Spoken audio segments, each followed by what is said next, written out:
everyone, Monica here with Christine Handcrafted. I am super excited. We're going to be making the new Oro Rosa pattern called the Estrella bag. This is the new release that Oro Rosa just came out with, and we're going to be making this bag right here.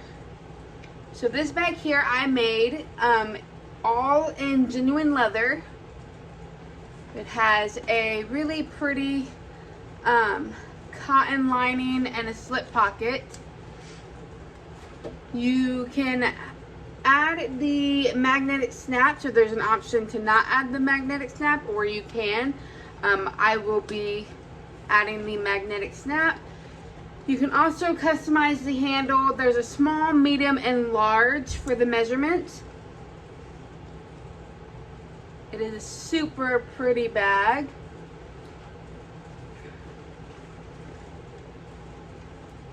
I absolutely love it. It came out perfect. So this is a bag we're going to be making. We are going to be making this bag also in leather as well on my Thor GC 1341. So let's get started. Hi everyone. Okay, so we're going to be making the Estrella bag, as I said in the previous video. I am real quickly just going to go over just the pieces along with the hardware that you're going to need. This bag is pretty awesome just because it uses minimal hardware. So with that said, I'm just gonna pull out the pieces. So you're gonna have these right here are your lower side panels. The pattern calls for you to use deckable light. I am using Soap Use Plus just because I am using leather and my leather is quite thick already. So I am just going to use the Soap Use Plus in place of the Decoville. You're gonna have your upper side panels right here. Also, I did Soap Use Plus in place of the Decoville light. So these are your upper side panels. You're gonna have 4 pieces. You wanna make sure that they're mirrored images. So you're gonna have 2 that you're gonna have 2 sets, so 1 set and then the mirrored set. Same thing goes for your lower side panel pieces, piece B. You're gonna wanna make sure that they are mirrored. So you're gonna have 2 sets. So 1 set goes one way and the other set is mirrored from that.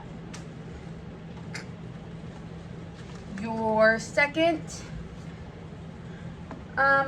piece is going to be the main panel right here.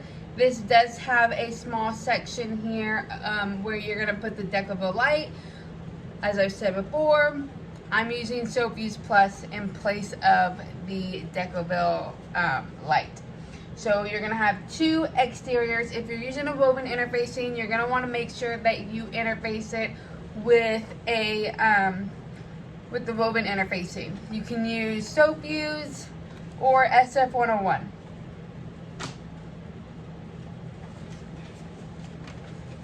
We have our lining pieces, which is this large piece here.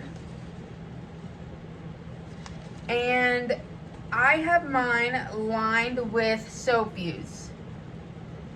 And you can find the links to purchase Soap Use and Soap Use Plus in my description box below.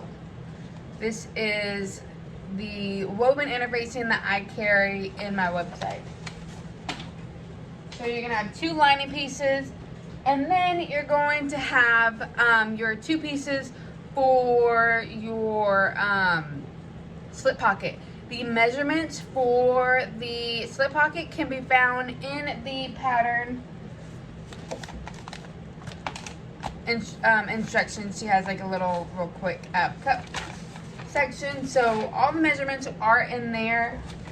I'm not gonna share it just so that y'all can purchase the pattern, and the pattern can be found in the description box below also. So as for the hardware, I am going to be using one of my metal tags. So I will have my nameplate. I'm doing everything in silver. So I'll have my nameplate, and I'm also going to do a magnetic snap. And the size that she says for the magnetic snap is a 14 mm. As I said, I'm going to be doing mine in silver.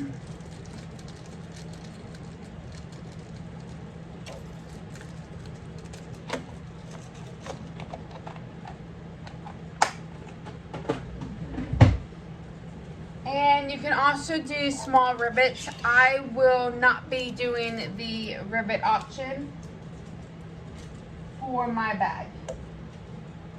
So let's get started.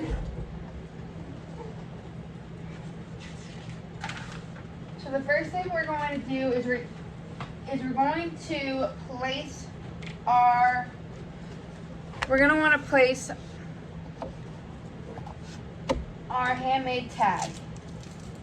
So if you are not going to be using a handmade tag, you don't have to worry about doing this. You can move on to the next step. So real quickly, I'm just going to mark it.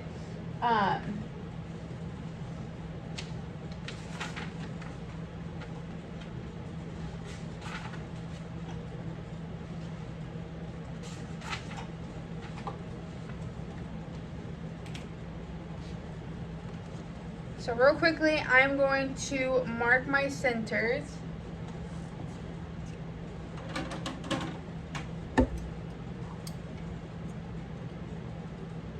And I'm hoping that this angle is working. I'm still trying to figure or find the best angle for filming. I'm hoping. So I'm just finding my centers. I'm gonna find my centers on all my pieces.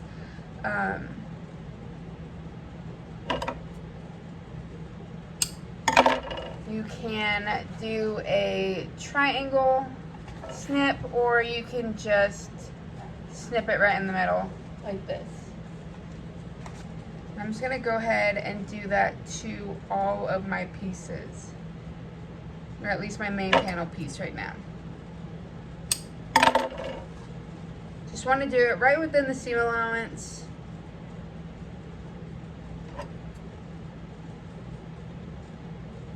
Doesn't need to be super big, just enough to where you can see it. So there we go.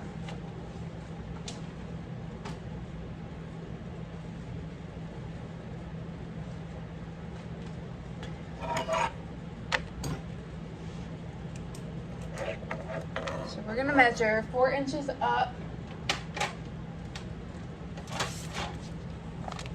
on the back side.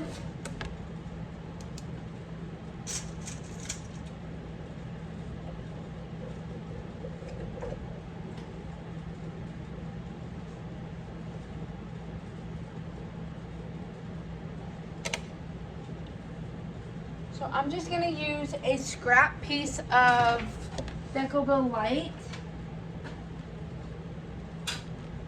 for my actually I'm going to use just a scrap piece of Peltex. These are just scrap pieces that I have.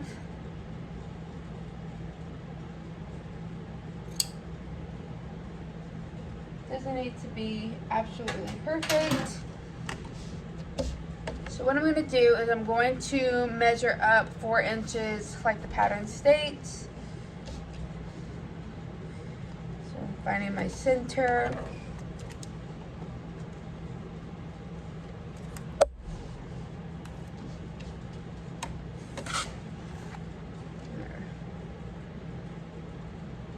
I normally do triangles. I find that it's easier to see when I'm lining up on my ruler. So real quickly, I'm just going to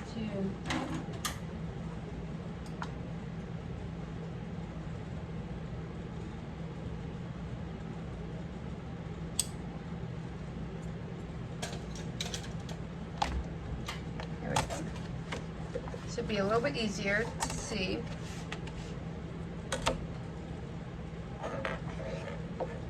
Let me just move y'all down a little bit so that y'all can see what we're doing, or what I'm doing.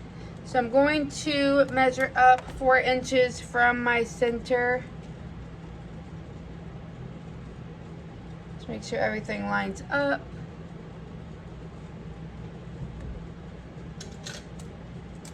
Grab a marking pen.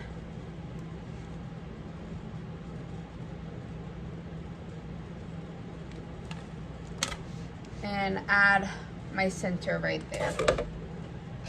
And now what I'm going to do is I'm just going to get my center, or my back piece of my metal tag, and I'm going to mark it real quickly. So as you can see,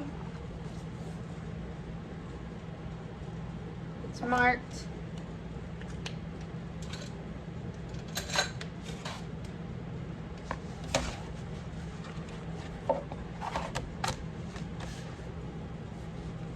And I'm just going to use my craft knife to mark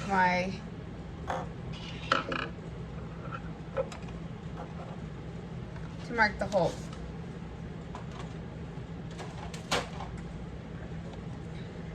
And I'm going to do the same exact thing to my scrap piece of Peltex. This is just to help stabilize it so that it doesn't rip through. My vinyl is fairly thick, or my leather is fairly thick, so I'm not too worried about it coming through, but just in case, you never know. Could get caught on something and you don't want it to rip through your vinyl or your leather. Okay.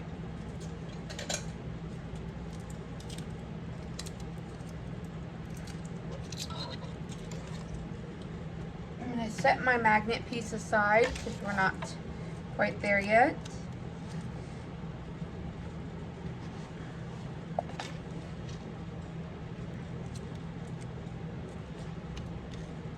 Add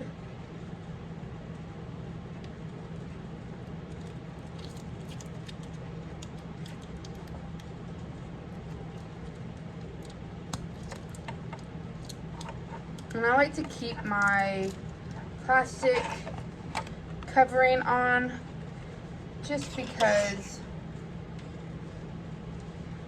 I don't want to scratch up my metal tag.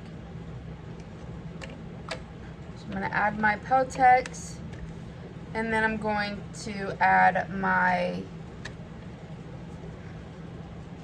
metal bracket. And then what I like to do is get a piece of duct tape and add it to the back.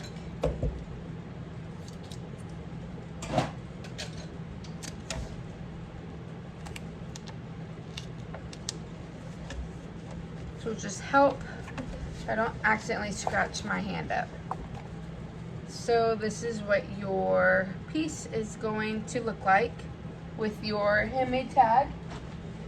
You can set these aside for now.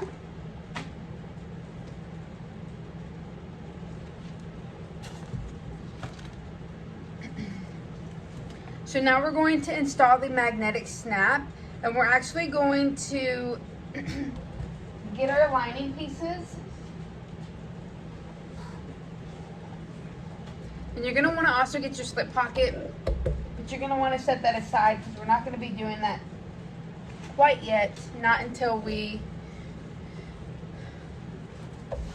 add our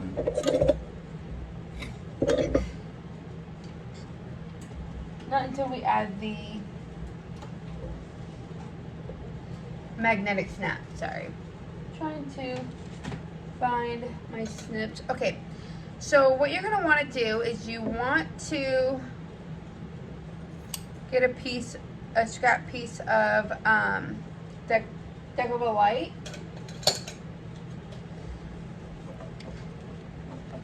And on the back of each of our pieces, we're going to measure out, sorry, hoping I'm not shaking everybody.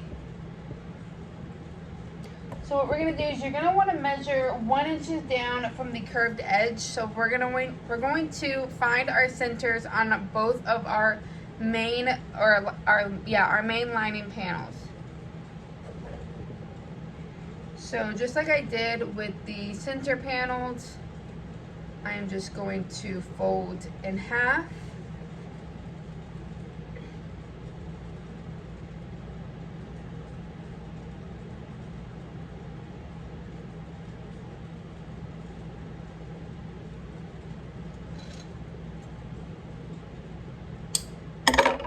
Just fold it in half.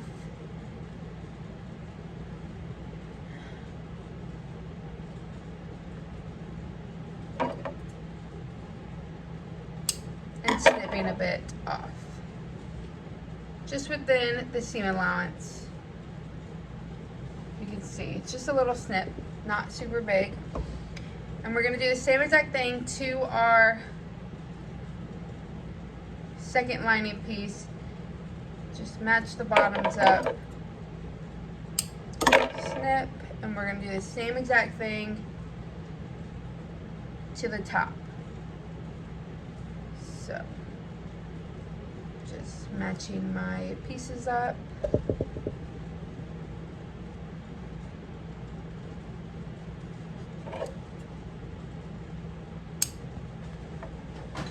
And I'm going to get my iron started so it starts heating up.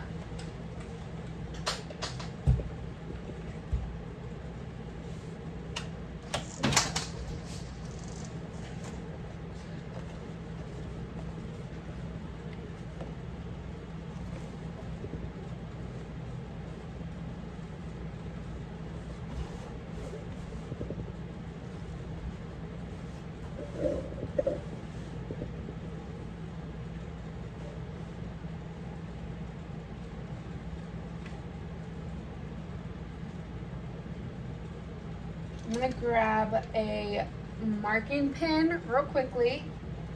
So grab one of your marking pens and you're going to grab your ruler. And we're going to measure down 1 inch from that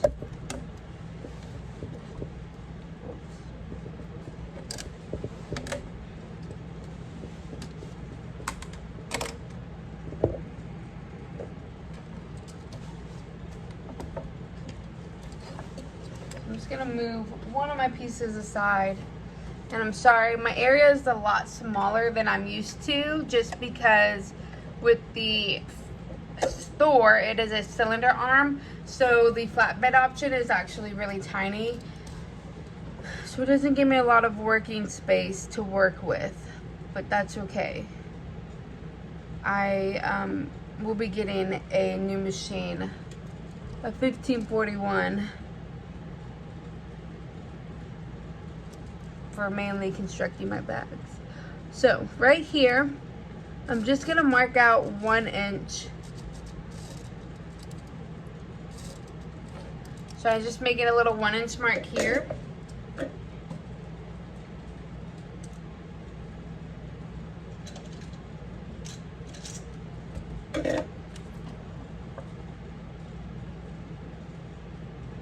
But I want to make sure also that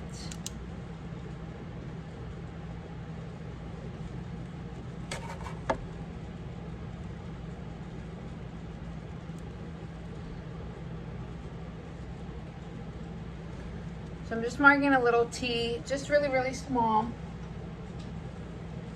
Because we're going to be adhering some of the deco bill, I want to be able to see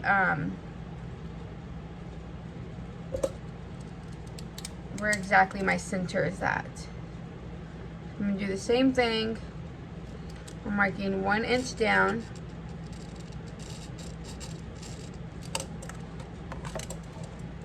From each side. I'm going to mark my little centers. So as you can see right here, you can see my 1 inch, and I'm only doing the 1 inch just because that's just about the size of my Decoville light pieces. And that's where you're gonna want to center your Decoville pieces.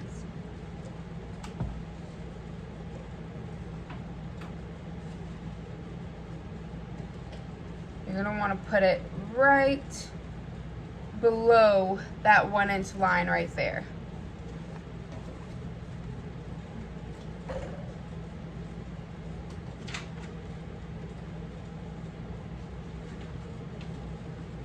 So real quickly, you're gonna wanna get your Decoville light pieces and adhere it to your lining pieces at the spots that we just marked.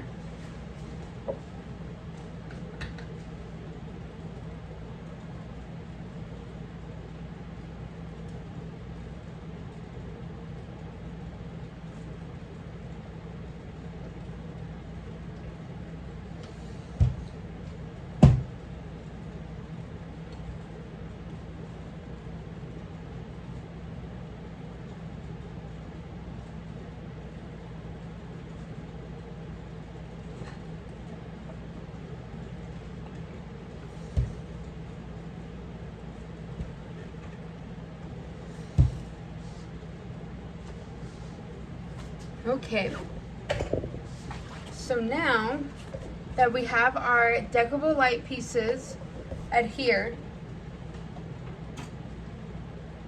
we're now going to measure 1.5 inches down. So you want to go, so we're going to measure 1.5 inches from that center, so 1.5. There we go.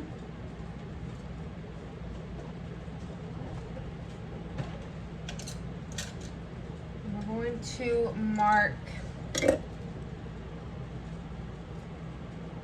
that center right there.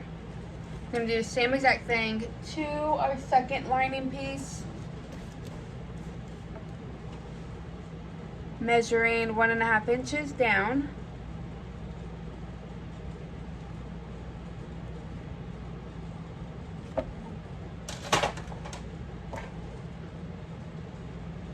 From there, you're going to want to get your washer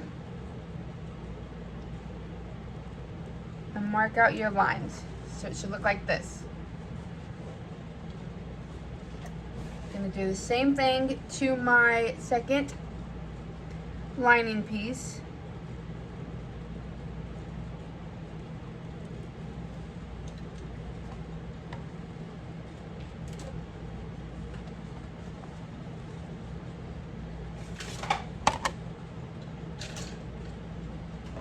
I'm going to go ahead and get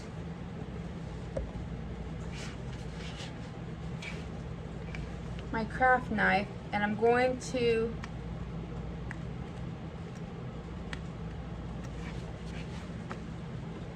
place my craft knife right on those lines and push through so that my prongs can go in for my magnetic snap. So on this part here, it doesn't matter what snap goes where, just because you'll be able to figure that out once we're putting the bag together.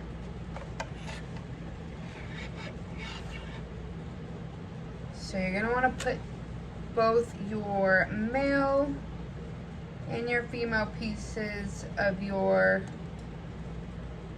magnetic snap through. There we go. And then we're gonna put our washers on.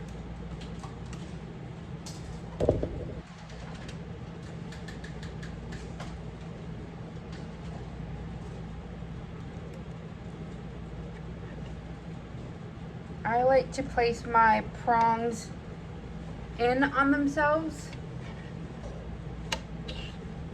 That is just my personal preference.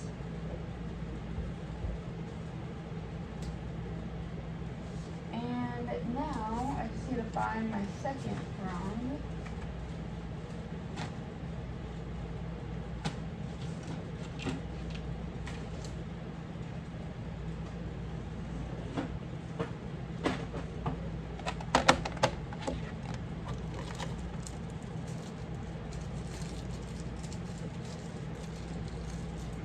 I already misplaced my washer. It's okay, just grab the second one. I'm sure it will show up at the end.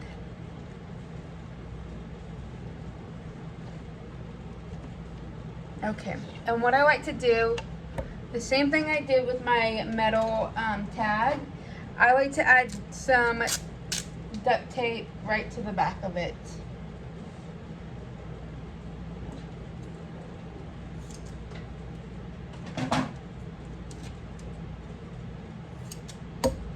Get 2 pieces. I'm just going to add it right over the metal prongs.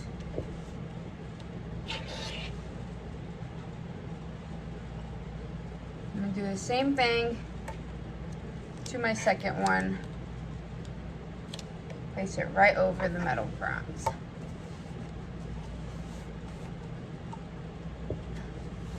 Okay, so we have our female and we have our male. I'm just gonna put them together to make sure that they are even.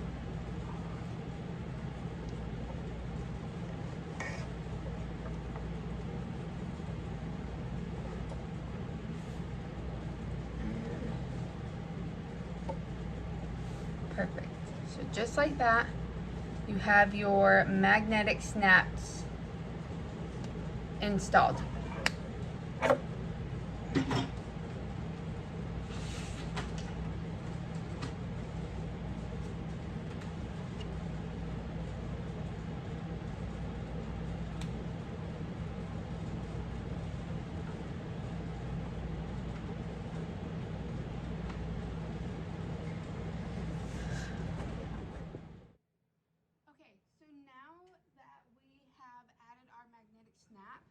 We are going to move on to adding the slip pocket. Actually, before we do the slip pocket, I'm going to go ahead and do my strap. So I'm doing my strap a little bit differently than what the pattern calls for, just because I'm using leather. My leather is pretty thick. I don't have a skiver, so what I did was, instead of cutting 4 inches, because it is a 1-inch strap, I cut mine in 2, and then I just folded mine in half, used some double-sided tape to hold it, along with some leather glue. And this is how I'm gonna make my strap. If you're going based off the pattern, you're gonna cut yours at 4 inches wide by whatever the length you choose.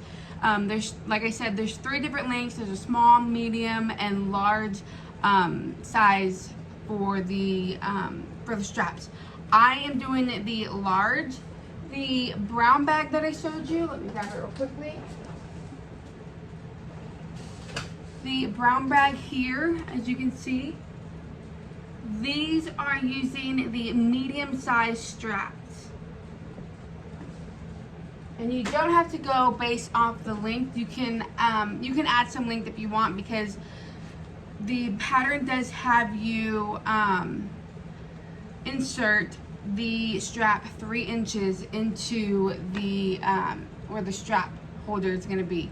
So just be aware of that. So what I'm going to do real quick is I'm just going to top stitch this at 1/8 of an inch. I have my 1/8 of an inch top stitching foot in. So I'm going to just start right here at the end. I have my stitch length up to a top stitching length, which I like about like a 6.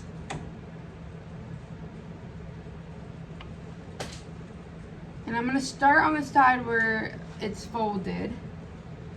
I'm going to hold my threads.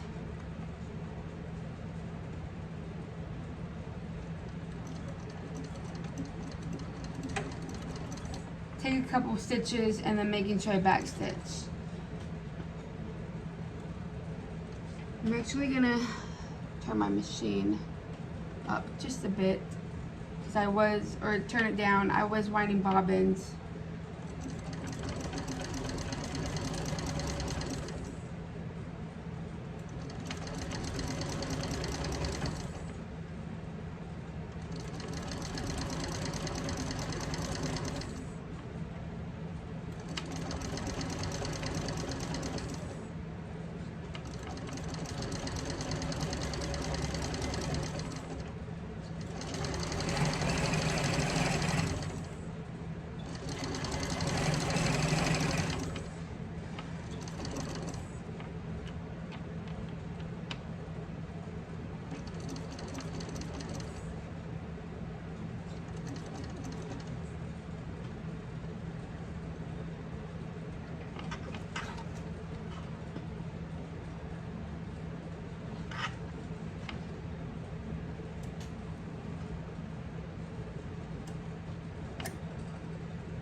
Okay, I'm gonna make my way back down. And we're just top stitching this at a 1/8 of an inch. If you did the strap at the 4 inches, what you're gonna wanna do is find your center mark. So it's gonna be a 4-inch strap will make a 1-inch strap. So you're going to mark your center 2 inches in from one of the raw edges. Add some double-sided tape. That's what I like to do. On that center line, you're gonna fold the raw edges in, and then you're gonna fold it again in half so that you don't have any raw edges. And you're gonna do the same exact thing, top stitch at 1/8 of an inch all the way around.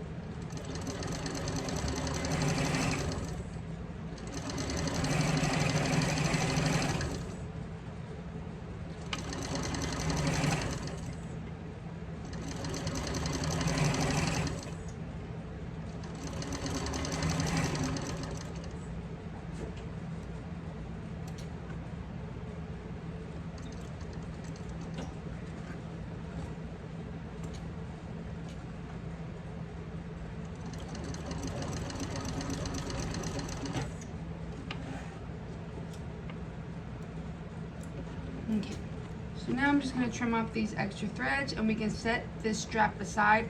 I just like to do my strap first just because I know I have a full thread or full bobbin in my bobbin case, so I'm not gonna have to worry about at the very end where it may I might run out, because I don't want to run out with leather. So I'm going to set this aside.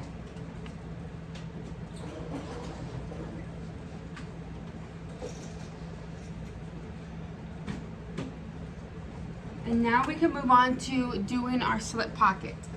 So I'm going to go ahead, you have 2 of your slip pockets cut at the measurements that the pattern provides.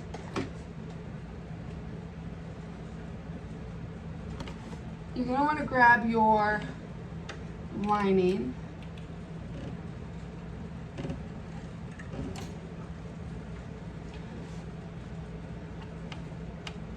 And so you're just going to want to decide which you want. I like to have my female snap on the back, which is what I did with my, I'm going to do my male on the back.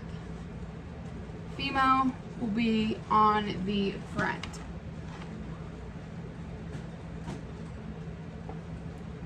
Really, if you don't care what side it goes on, then it will be just personal preference. So real quickly, I'm just going to take you over to my little cutting station right here so that we can add on the slip pocket. Okay, so now we are going to add on our slip pocket. So you're going to have 2 of your slip pocket pieces right here. And what we're going to want to do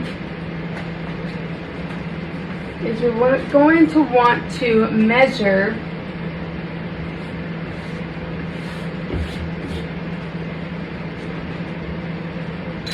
or line this.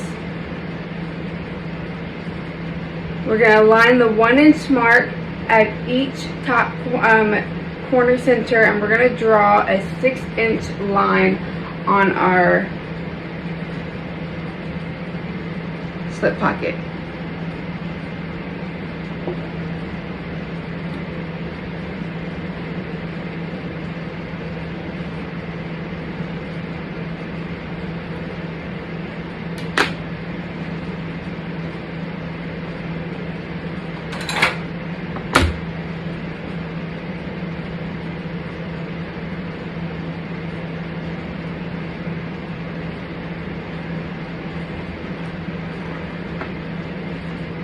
So real quickly, I'm going to use my zipper template. I just find it a little bit easier. We're going to draw a 6-inch line. And you want it to be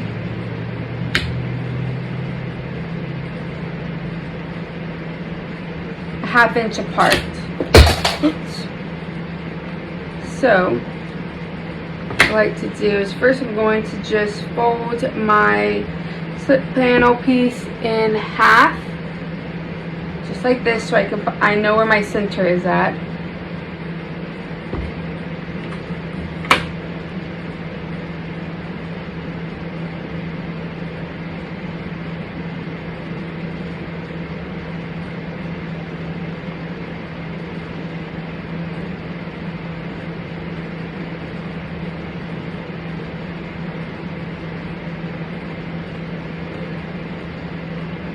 So because these are 1/2 inch increments, they are, I'm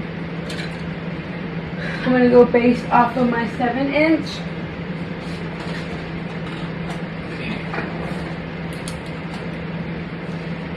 And so what I like to do for zippers that are smaller than what is on my template, so because this is a 1/2 inch and this is a 1/2 inch, that's 1 inch right there.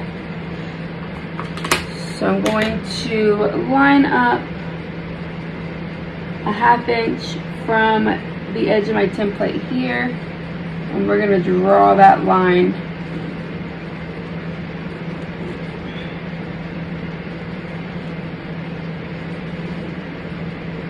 And I'm going to do the same thing. I'm lining up a 1/2 inch at that cutout and just making sure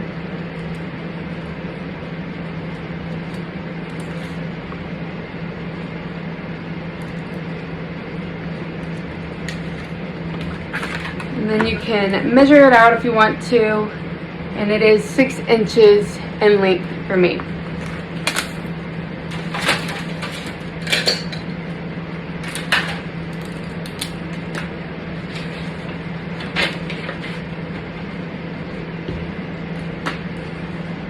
Now we're going to stitch the slip pocket to the main lining back panel.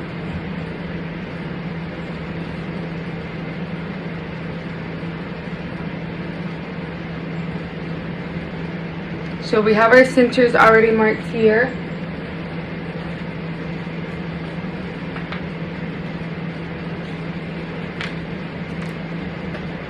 And we want to place our slip pocket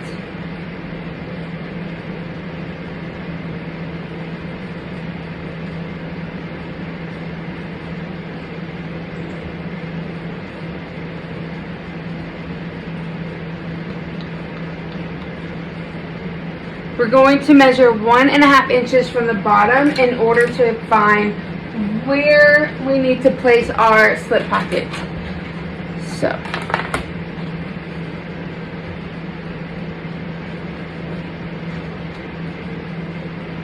just lining up my center marks right here, making sure everything's nice and even. I made that fold so I know where my slip pocket should be.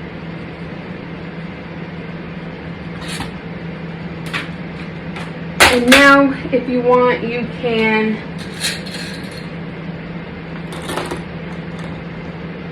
either pin this. I am just going to clip in place like this.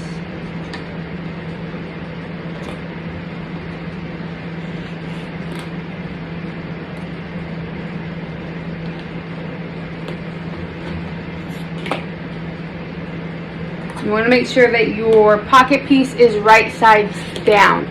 So we have our 6-inch box on our slip pocket. It's pinned down so that it doesn't move. And now I'm going to take you over to my sewing machine and we are going to sew around this box. Okay, so now we're back at my sewing machine. We just pinned our slip pocket 1.5 inches from the bottom. We added our 6-inch box, so 6-inch by 1.5 inch box, and we're going to stitch all the way around it. But I'm going to first need to take off my zipper foot, or my top stitching foot.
So I'm adjusting my the height of my foot on my walking foot to about like a 2.5.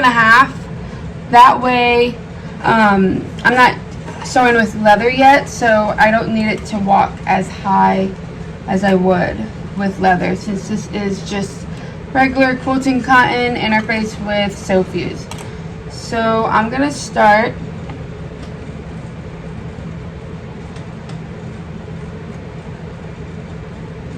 right at the corner.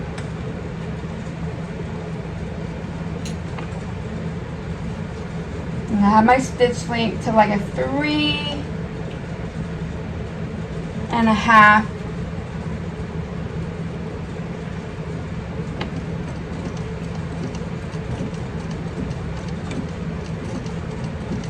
I'm gonna go a couple stitches and then back stitch.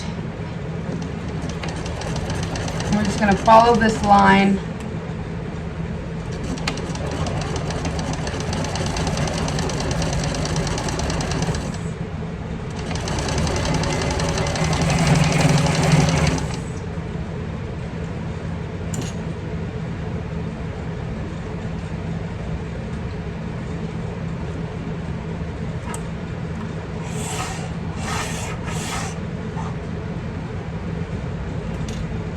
Do the same, gonna go pivot and go down.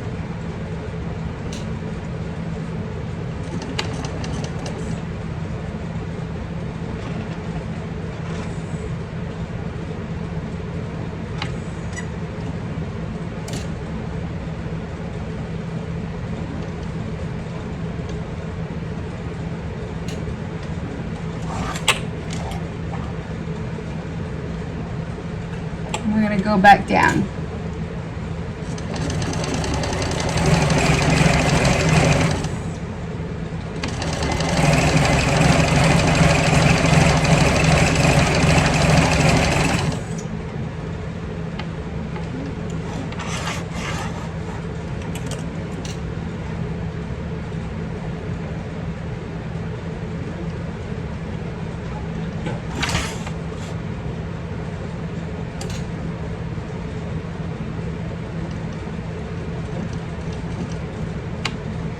Make sure my threads are out of the way.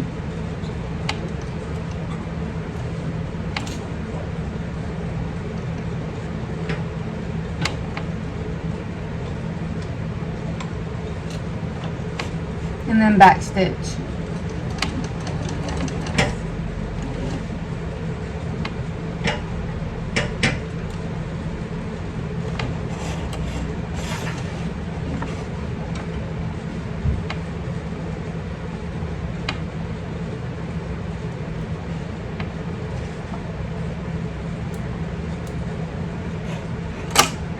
Okay. Now we can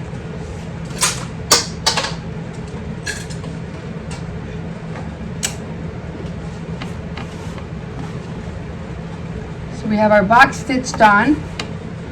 I'm going to go ahead and grab my little cutting mat.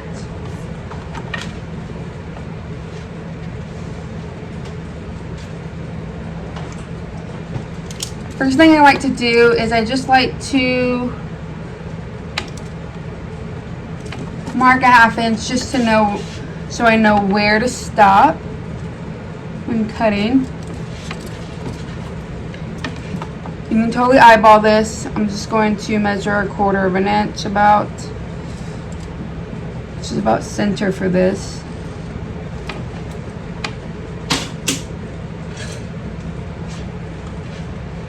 Make sure my handles are out of the way, and I'm just going to cut on this line with my rotary cutter.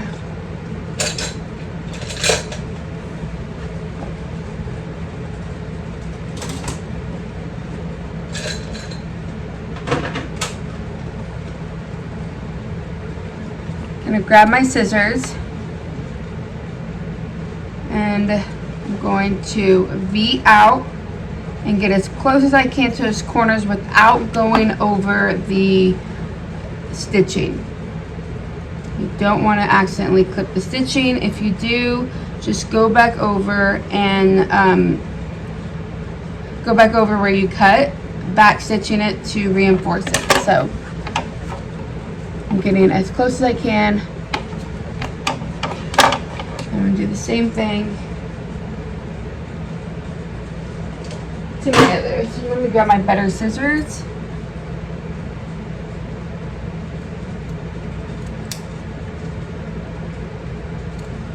Okay. So there we go. You have your corners clipped out.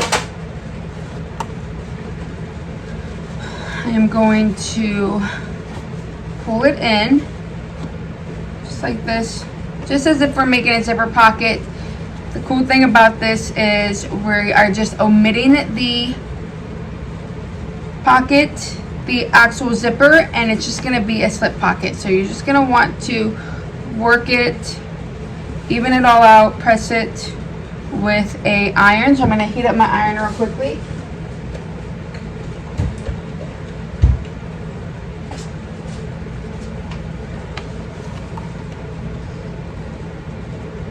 So that's iron heating up. I am going to just kind of roll this with my fingers, make sure everything is nice and even. So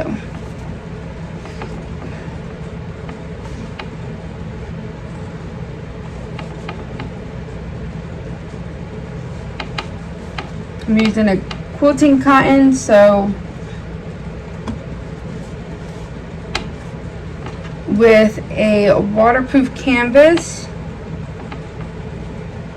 you would probably just want to roll it with your fingers. You could definitely hit it with an iron since it's going to be right on the front. Just make sure that you don't touch the shiny side. So real quickly, I'm going to go and press this so you can see how my slip pocket is forming.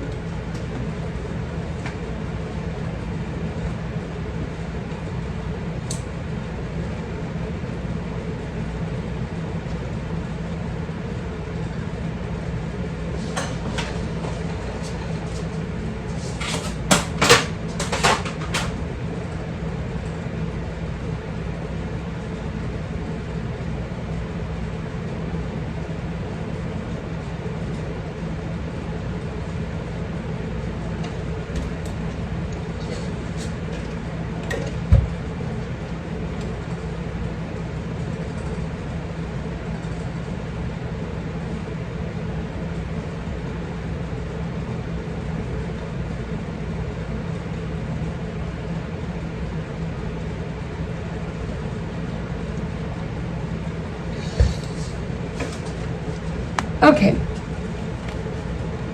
so our slip pocket is just about done. So you can see right where I ironed it down with my iron.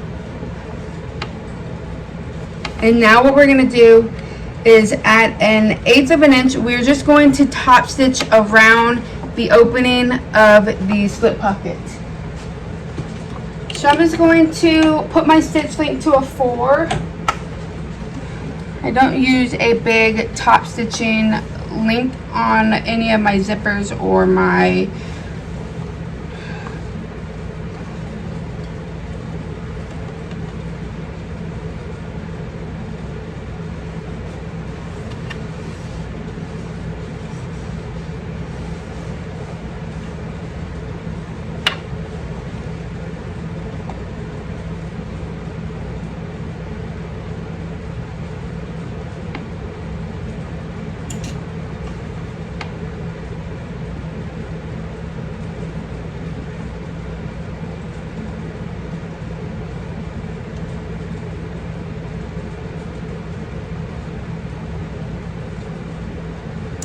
like I said, we're just going to top stitch this at an 1/8 of an inch. Starting right at that corner, I'm going to hold my threads, take a couple of stitches, back stitch, and just make sure everything stays nice and even as I top stitch all the way around at that 1/8 of an inch.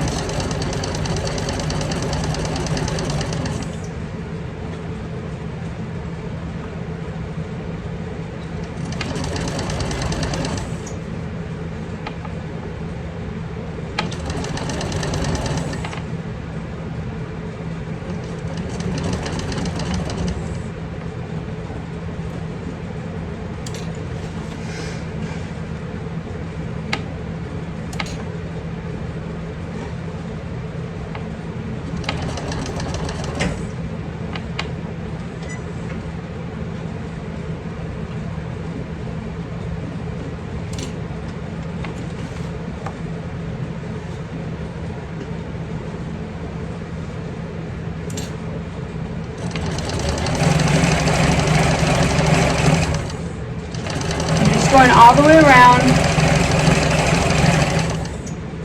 at that 1/8 of an inch seam allowance.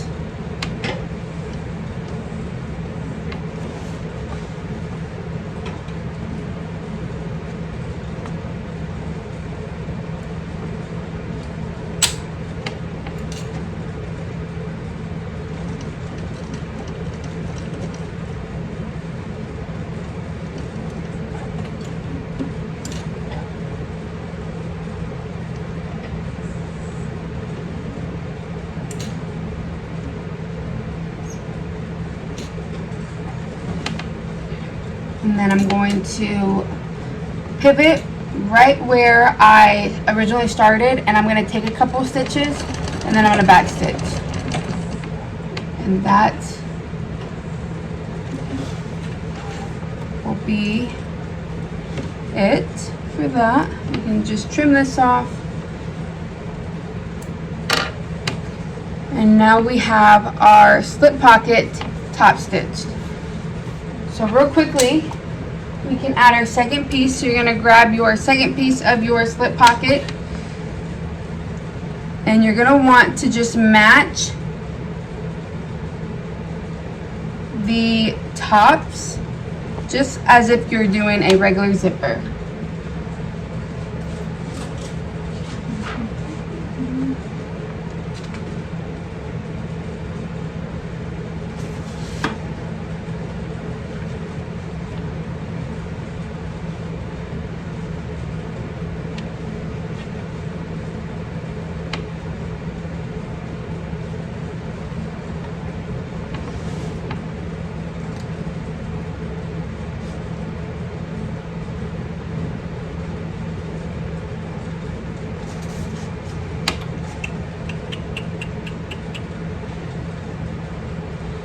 Okay, so we're going to leave the bottom of our slip pocket open.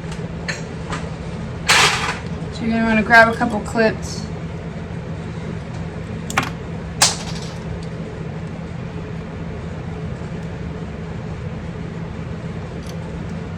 And just go ahead and clip around, because we're going to leave the bottom open as if we did a zipper pocket. And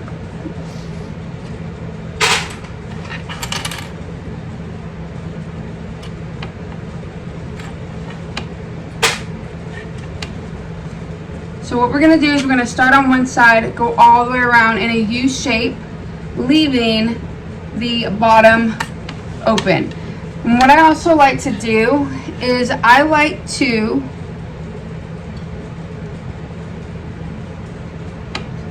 fold up my end about 1/4 of an inch.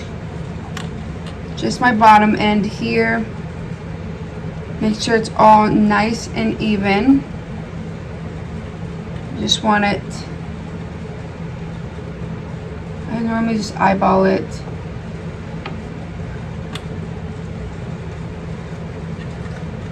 So I like to curl up my ends just like this on my slip pockets. This will help when we go to close up our bag. So you're going to want to move your lining out of the way, and we are going to stitch this close at a 3/8 of an inch seam allowance.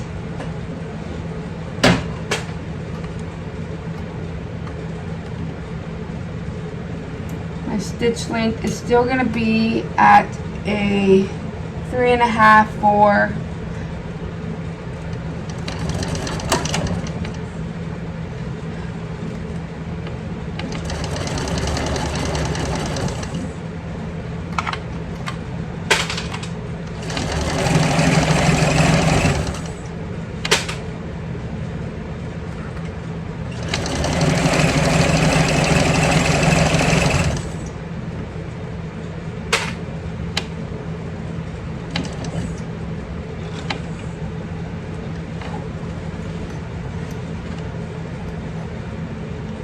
Going to turn it and go 3/8 of an inch down the top,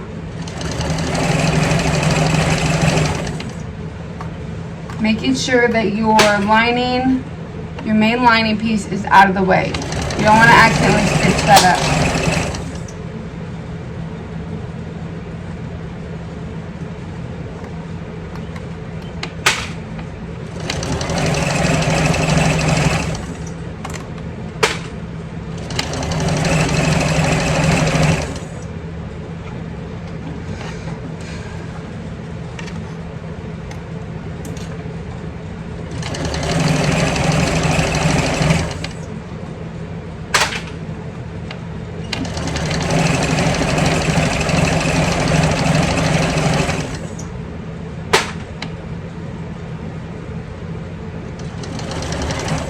making sure that this bottom part is still folded up.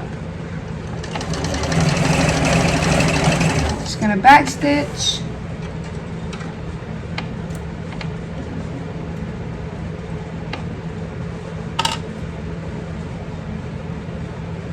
So everything is stitched. I'm gonna run an extra stitch right down this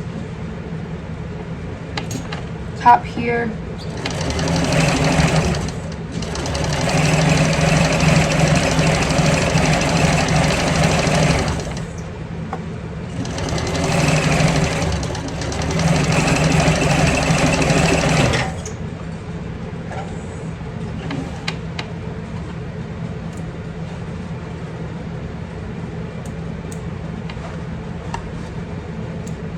Okay,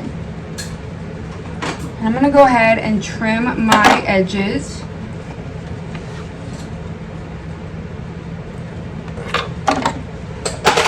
Gonna real quickly, I wanna reinforce this. I just wanna make sure that none of it is going to come undone.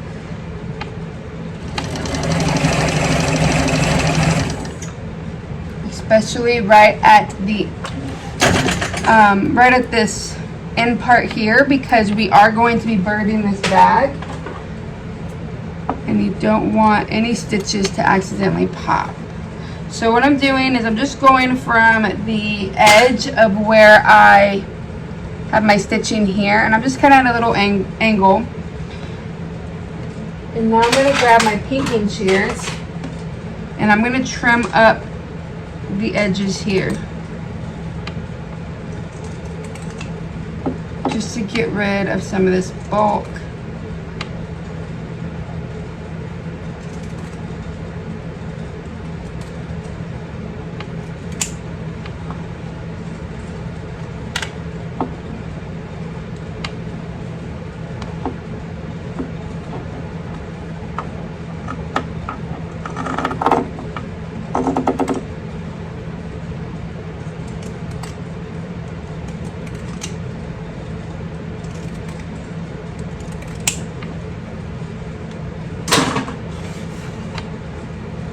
Okay, so now we have a nice slip pocket that's open. And real quickly, I'm just going to open my sides right here. And this just helps it to naturally want to fold back, just like that. If you want, you can take it to your iron and press it down. I'm just going to use my fingers and a bone folder real quickly just to push it down.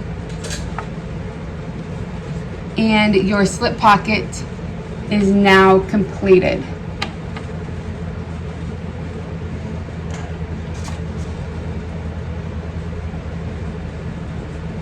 So you're going to grab your lining pieces, both your lining pieces, and you're going to snap them together just like this.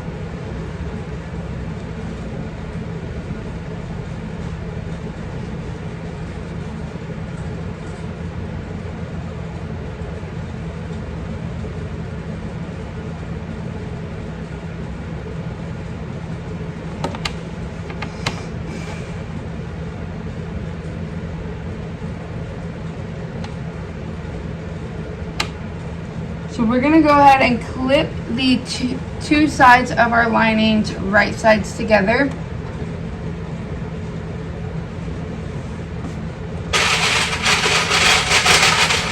I'm just going to grab a couple of clips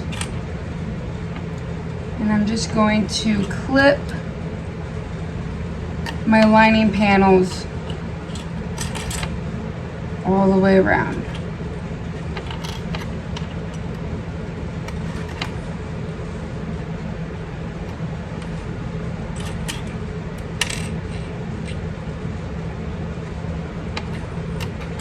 We're going to leave an opening at the bottom.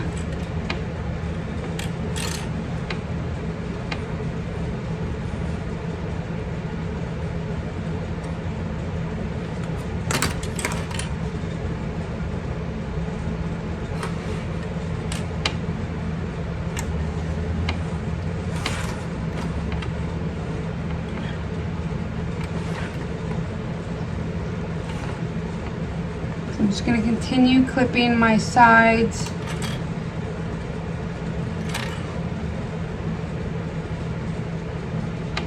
Making sure that I remember that this is an opening. So I'm going to put these different colored clips that will help me remember, because I will forget. And we're going to stitch this at 3/8 of an inch allowance. From the top edge here, we're going to go all the way down 3/8 of an inch allowance until we get to right about this clip here. And then we're going to do the same exact thing to our other side. So my stitch length is still set to that 4.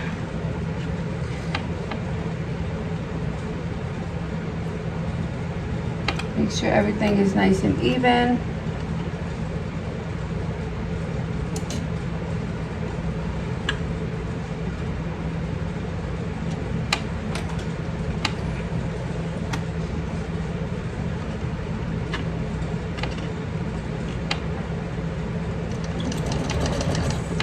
Take a couple stitches and then I'm going to back stitch.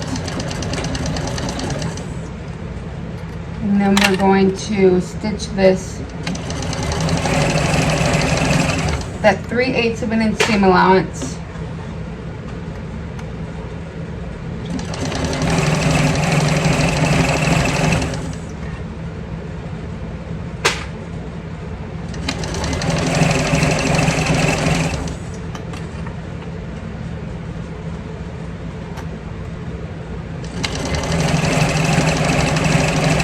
Making sure my pocket is in the way.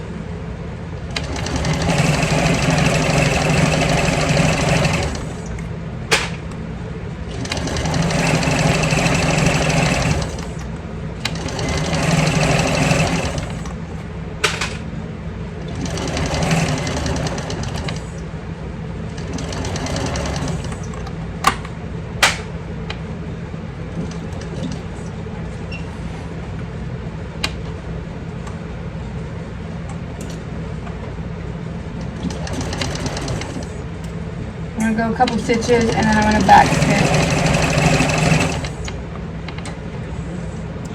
Right there. So I'm just back stitching, and now I'm going to do the same exact thing to my other side. I'm going to remove that clip here, kind of gauge where I want to start.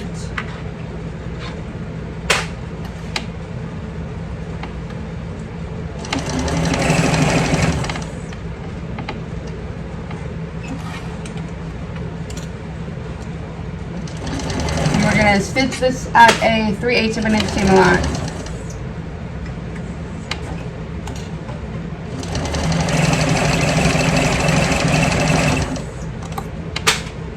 Making sure your slip pocket is out of the way and that you're not accidentally stitching it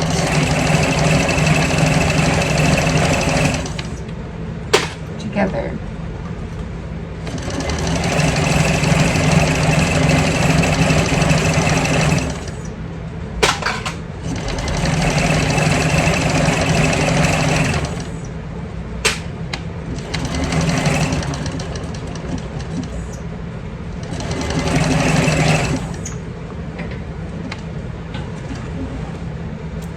I'm just making sure I backstitch at the beginning and end of my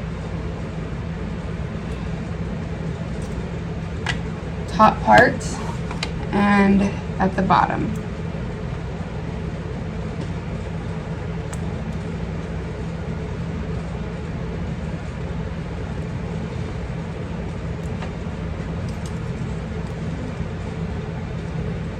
Okay, so now we're going to, with our peeking shears, we're going to want to cut off this bulk here. But you don't want to go past, or just leave a little bit. We're just cutting just like this. Don't want to go too far into the the ends because you want to be able to close it up.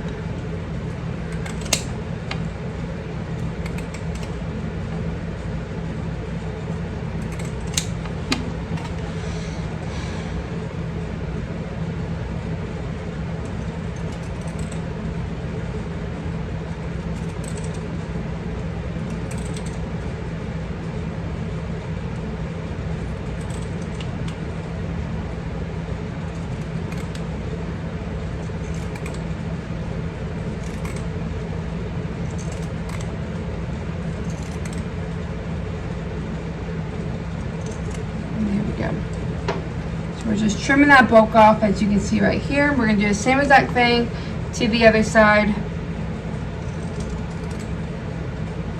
Trimming off that bulk.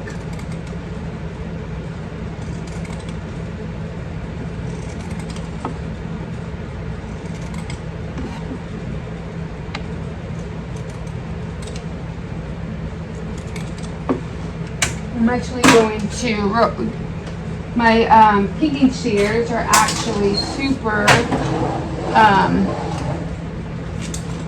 dull, so I'm just going to grab my rotary blade that has picking shears, and I'm just going to use that because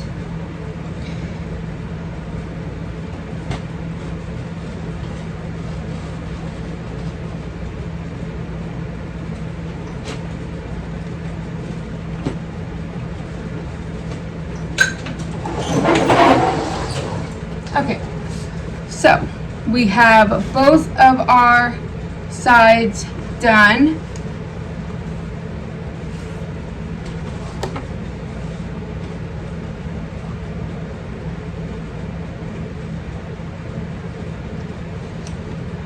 So we're going to set this aside and we're going to move on to our exterior, which I find to be the most exciting part of the bag.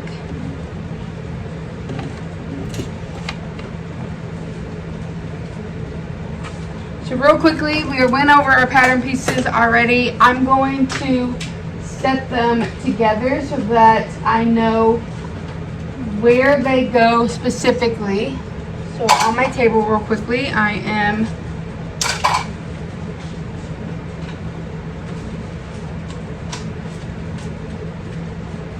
just going to set these right there. Okay, so we're going to grab a pair of the upper side panels. So the upper side panels are these right here. So you can just grab any pair, and you're going to want to also grab one of the lower side panels here. You just want to make sure you grab the right side. So I did not. Your piece should look kind of like this. This is the way. So these are the pieces you're going to want. You're going to want one of this side and this side. They'll fit in nicely together.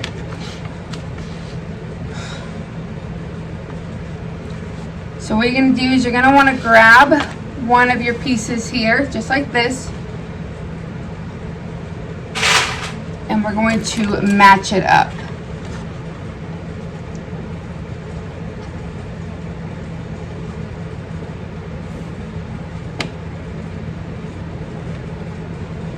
I'm just going to clip.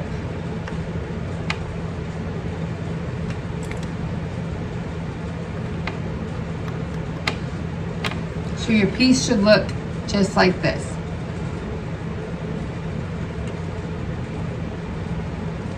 I'm going to set that aside, and I'm going to do the second piece.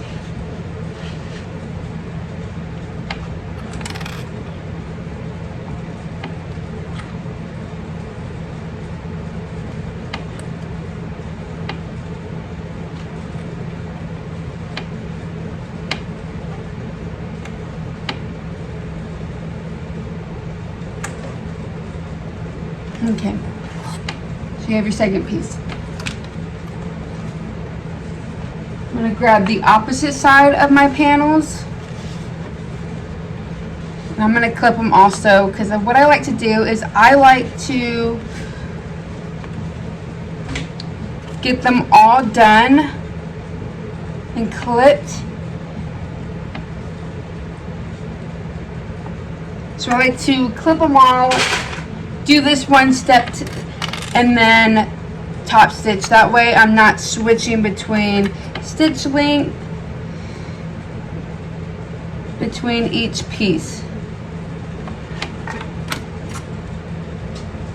So just like we did to the other side, you're just going to match.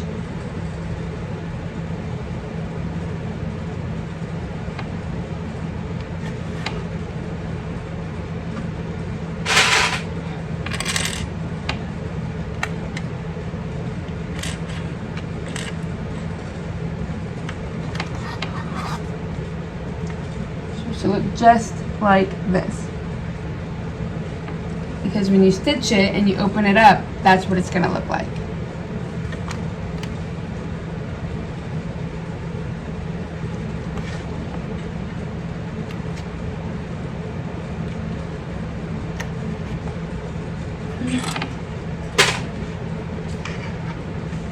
So my stitch length is still at a 4, and we're stitching this with a 3/8 of an inch seam allowance, because that is what the seam allowance is for this pattern. So I'm going to start my stitch.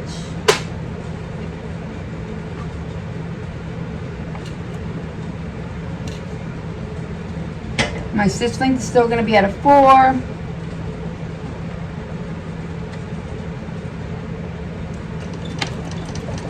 I'm going to take a couple stitches, back stitch. Really want to make sure that this does not come undone. And I'm just going to work my way all the way down, making sure I stay at that 3/8 of an inch seam allowance. I'm actually going to tighten this so I don't have to worry about it coming undone or moving on me.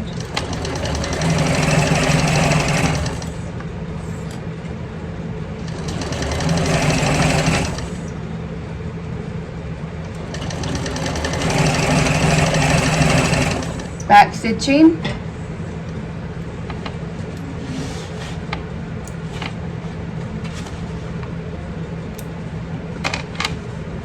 And you have one of your pieces done.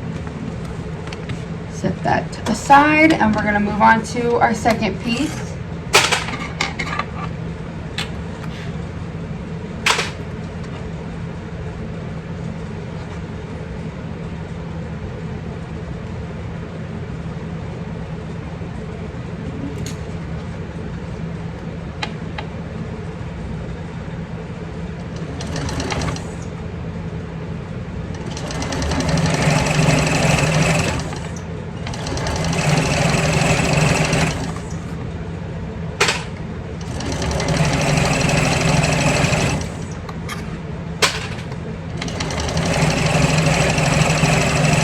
Going at that 3/8 of an inch seam allowance.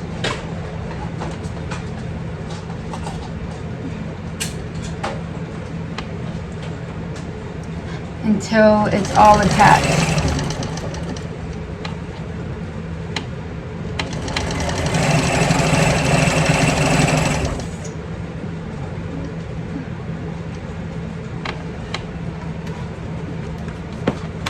I'm going to grab my second piece.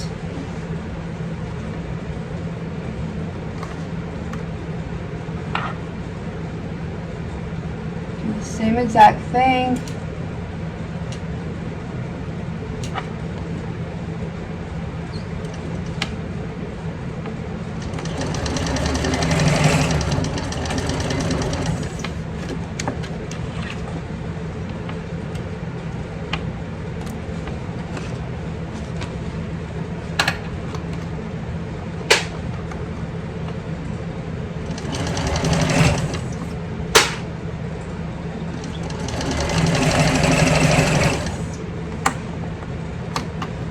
Making sure everything stays nice and aligned. There's no shifting.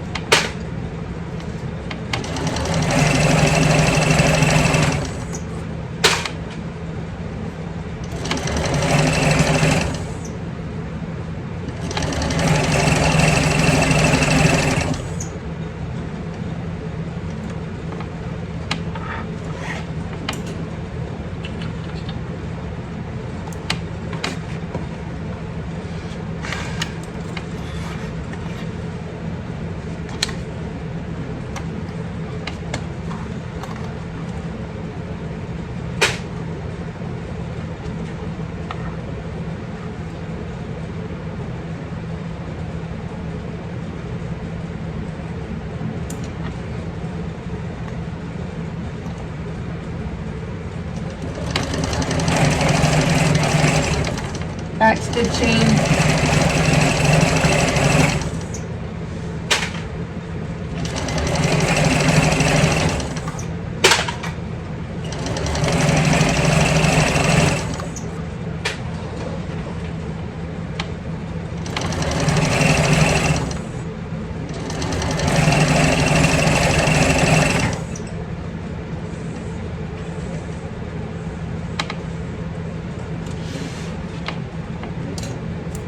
Okay, so we have all of our pieces stitched at that 3/8 of an inch seam allowance, all right here. What I like to do is a little bit different than what the pattern calls. Like I said, I am using leather. So what I like to do is I like to put double-sided tape down the edge of my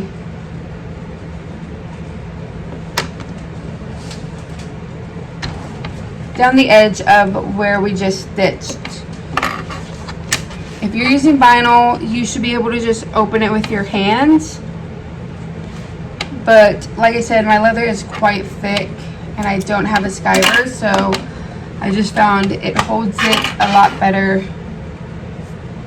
And my machine doesn't have an issue going through double-sided tape. So I'm just going to add double-sided tape all along my pieces, and then I'm going to open up the seams, because you're going to want to open the seams up for top stitching.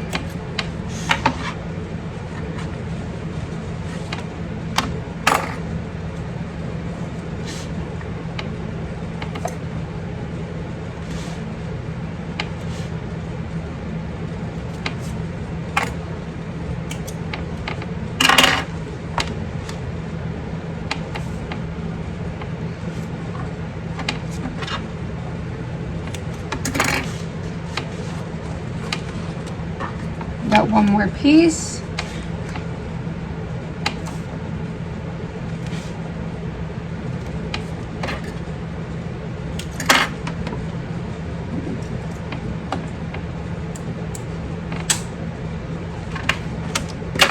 Move to the back side, do the same exact thing.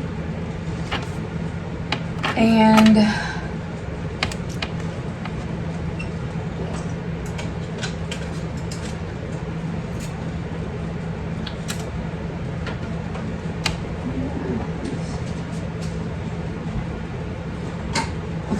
I just real quickly wanted to grab my little brayer or like roller. It's a seam roller. I find that it helps to hold my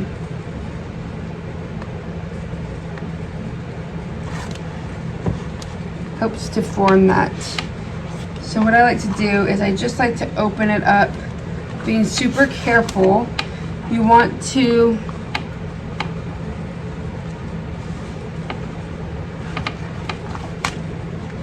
make sure that when you're putting it down that you're not getting any kind of overlapping or like a lip, and you can feel when that happens. You just want to make sure that this lays nice and flat.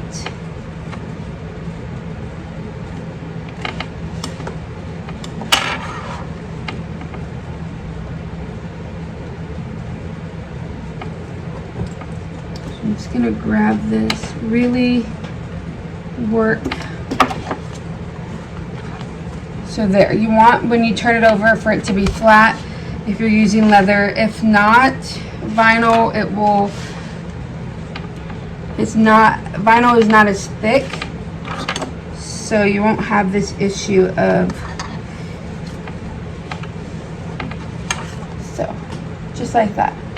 You want it to look like how it would look when you top stitch. Now I'm going to grab my second piece. I'm just doing the same thing. So just opening it up, getting my brayer or my roller and just really rolling that down. But as you can see how thick my leather is, that double-sided tape is much needed.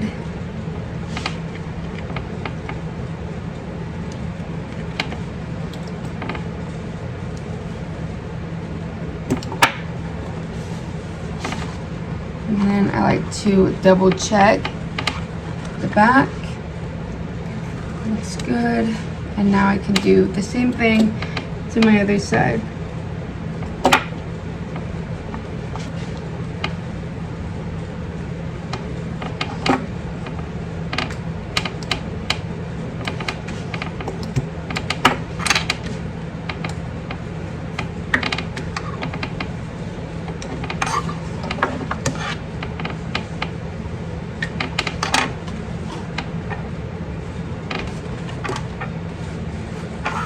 I'm just going to do that to every single piece.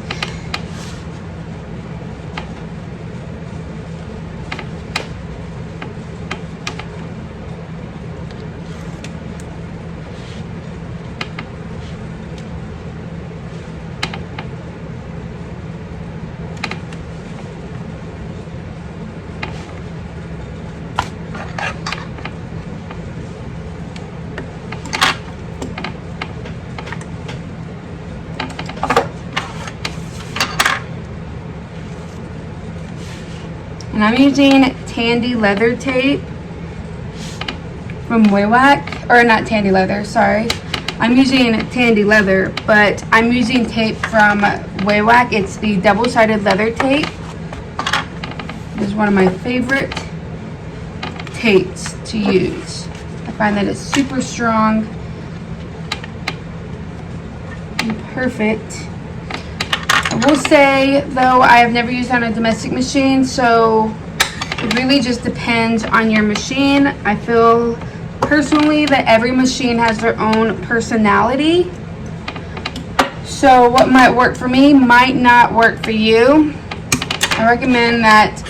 I do know that a lot of people that do have a domestic machine have said that their machine does not like Tandy or the Waywack tape. It is significantly stronger than double-sided tape. You can do the like wash away double-sided tape, the quilting tape that they have, or you can use like cheap double-sided tape from Amazon. I found that works. I use that also on my bags, mainly on my zipper stuff that's not as heavy duty as, you know, opening up seams like this. So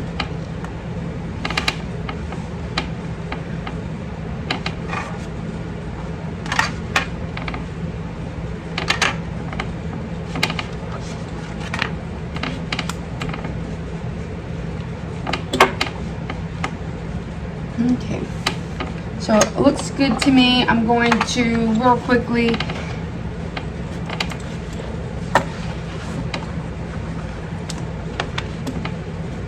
roll down these seams here, just adding these extra steps that will really help make it easier to sew.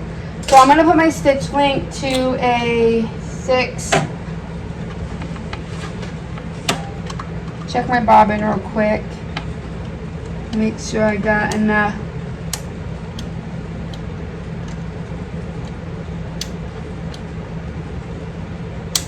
Should. It looks like I do. So now what we're going to do is you're gonna want to top stitch at 1/8 of an inch from the seam. So we're going to top stitch 1/8 of an inch on this side here and 1/8 of an inch on this side here. This will help also keep down or tack down these seams on your bag.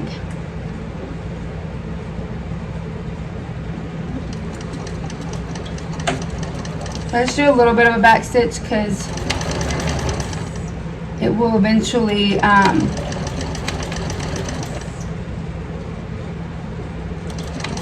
it'll be in the seam, so I know that it will get reinforced again. I'm just going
You're going to top stitch just like this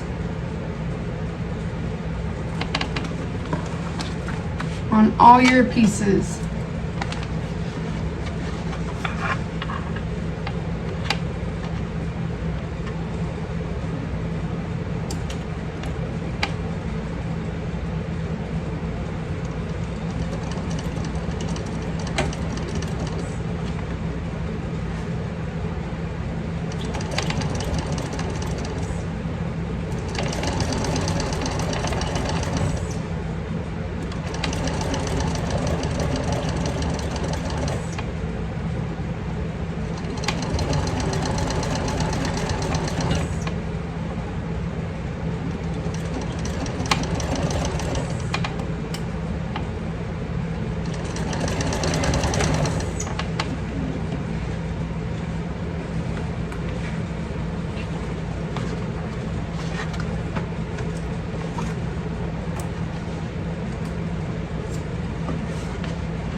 Okay, 2 more pieces to top stitch and then we can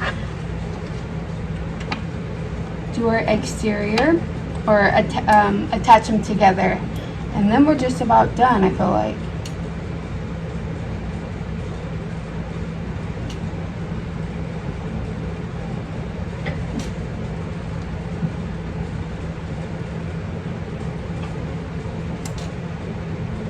I'm going to take a couple of stitches, back stitch,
Okay.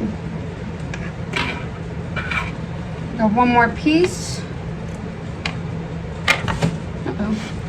So it's top stitch. Moving on to our next piece.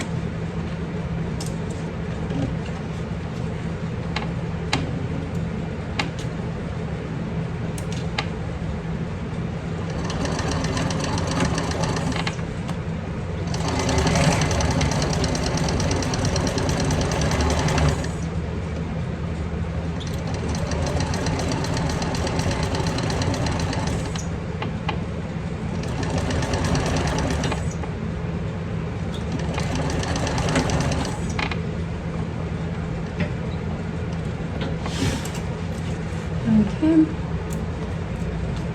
One more side, and everything will be top stitched.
Okay, so now everything is top stitched.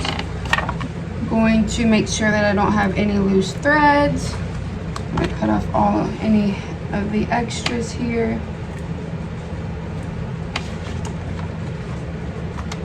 That's good. And this side. Okay, so now what you're going to want to do is you're going to want to find whichever ones I guess are your best pieces. So I'm going to do these two together and these two. So this is going to be my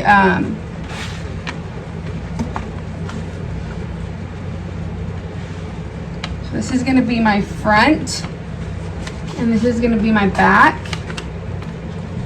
And we're going to grab our main lining pieces now. So these are our not the main lining pieces, sorry. The main panel. This is piece C. It's the middle part. So because, like I said, this is going to be my front, I want to get the one with my name tag. And we are just going to attach it. So I'm going to put my stitch length back to a 4.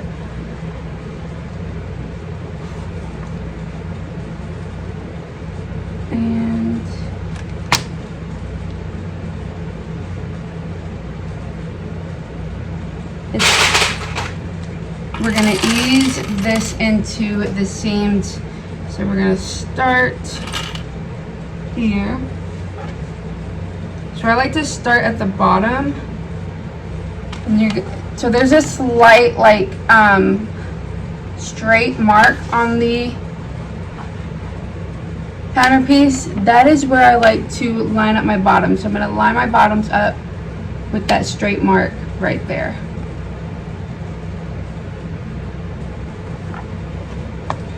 And now I can just work from the bottom up.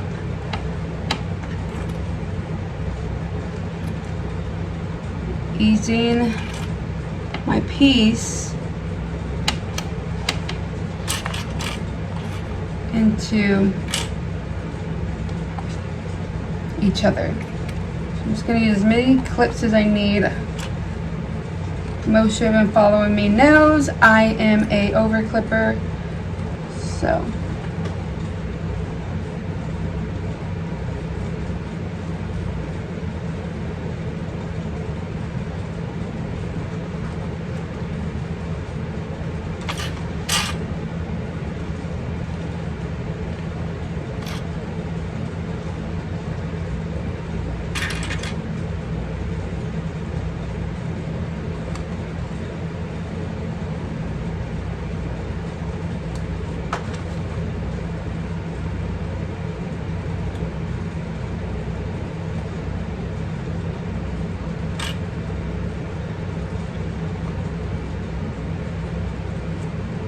just going to continue until I can ease the seams in.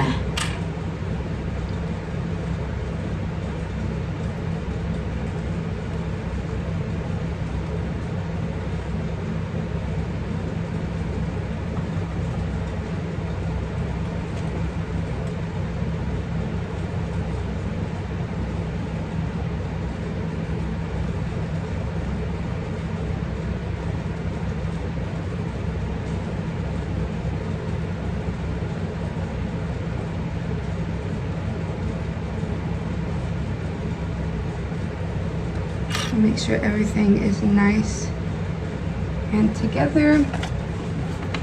So there's one piece, and I'm gonna set my second piece aside, and I'm gonna go ahead and grab my back piece also, and I'm gonna do opposites, that way I don't forget like what piece is my back piece and what piece is going to be my front piece. So I'm just going to do the same exact thing. Lining up this side and working your way up.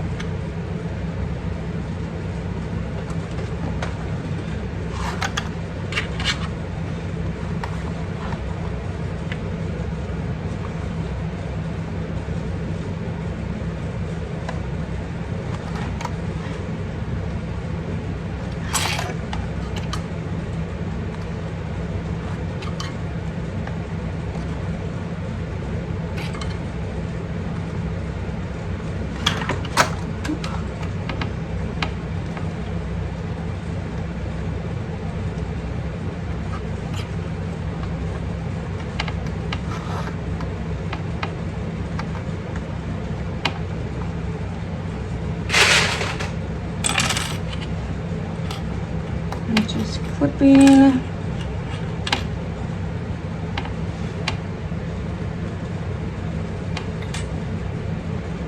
Making sure there's no bubbles.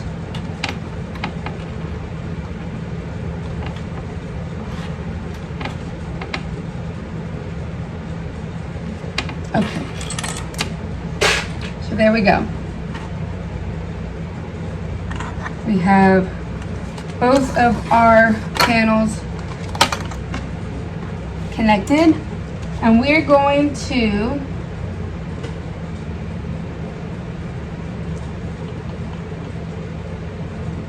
sew at 3/8 of an inch.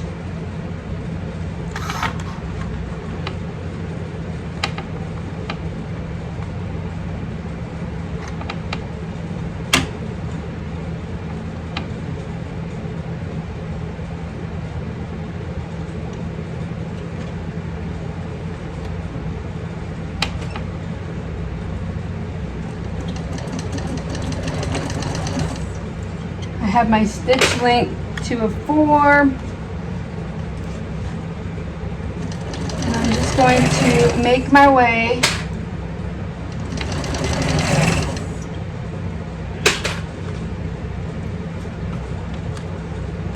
all the way, making sure that everything stays nice and lined up.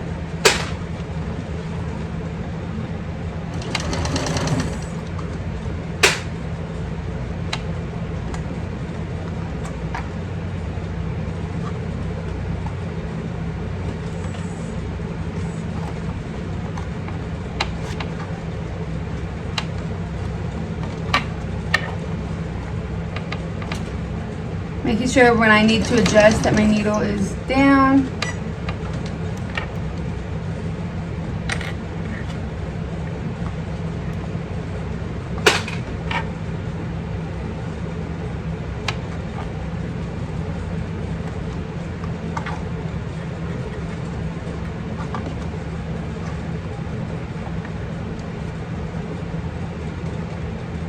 This does have a slight curve, so you're gonna have to like really make sure that everything stays aligned. I just like to go a couple stitches at a time.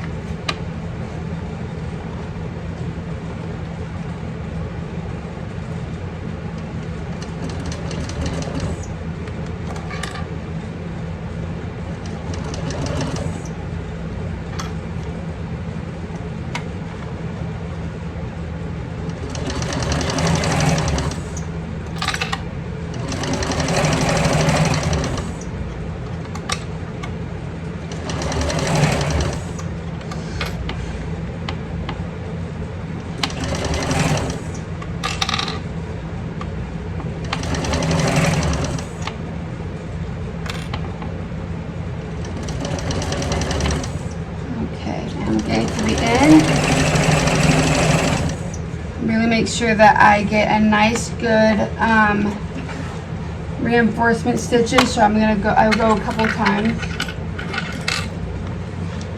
And so this is what your piece should look like. So I'm going to set this aside and I'm going to do the same exact thing to my second piece. And then we are going to top stitch it.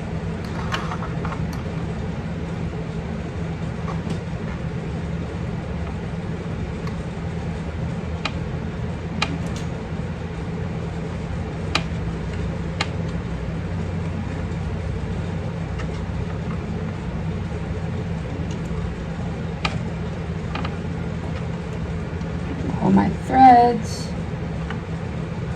It's one thing I'm trying to get into the habit of is to remember to hold my threads, because if you don't, it gets sucked into the machine, and this machine does not like even the tiniest piece of thread stuck in its bobbin.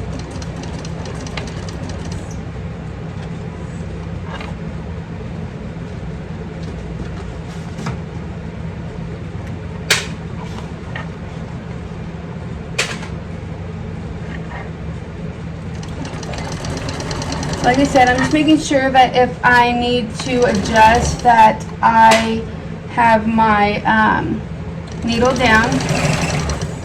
Don't want to accidentally rip this out from underneath my needle.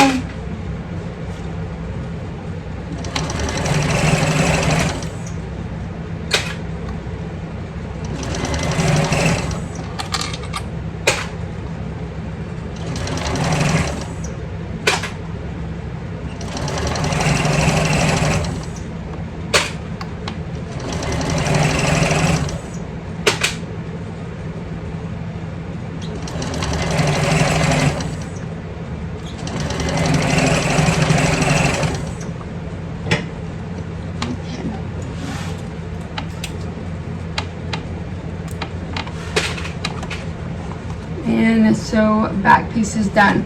So just like we did with the side panel pieces here, I'm going to add my double-sided tape to each side and then open up my seams, and then we can top stitch at 1/8 of an inch.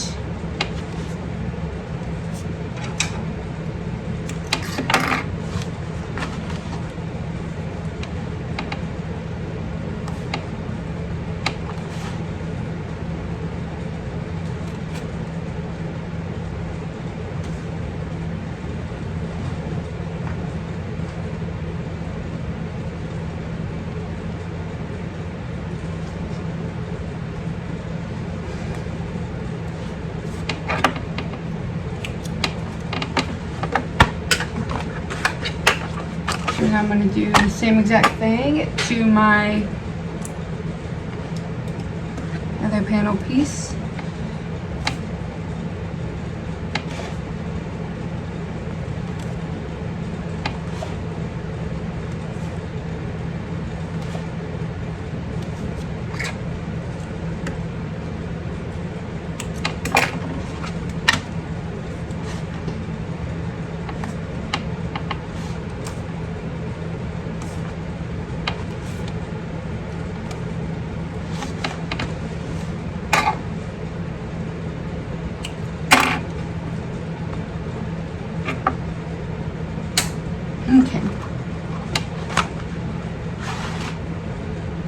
gonna grab my bone folder and this part here is like a little bit more tricky because it's not a straight curve, or it's not a straight line, it's actually a curve. So you're going to have to really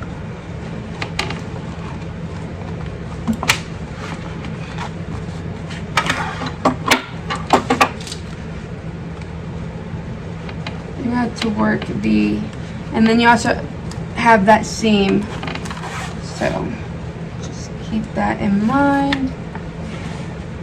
So what I like to do is I start with one side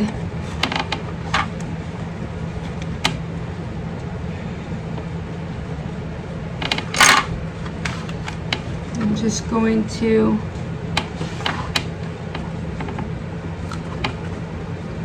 use my fingers.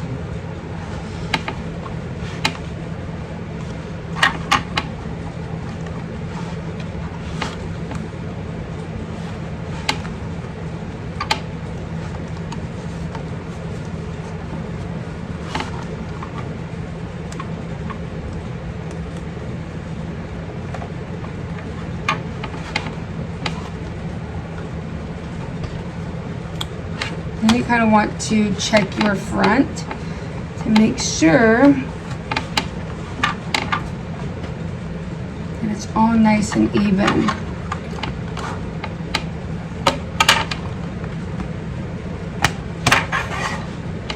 If you need to, you can add some snits for this curve, which I'm going to do because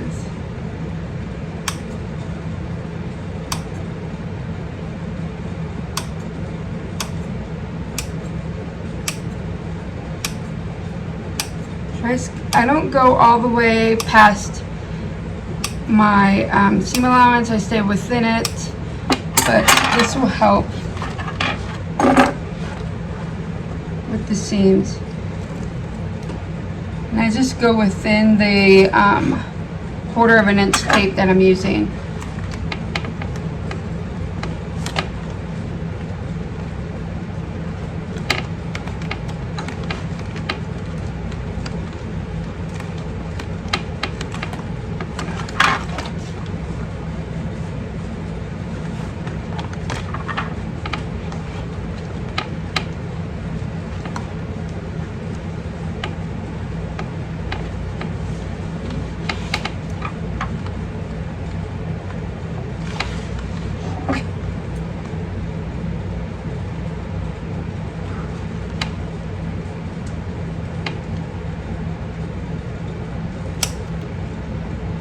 I'm going to cut some of this bulk out of the seam allowance here,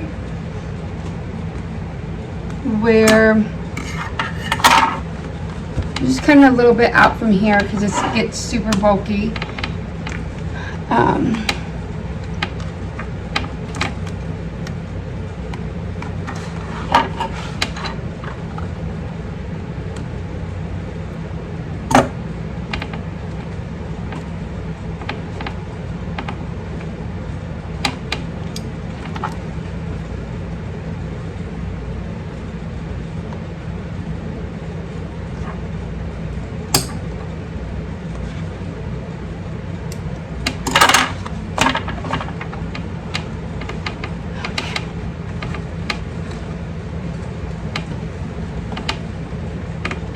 Definitely a little bit trickier than the other side, or the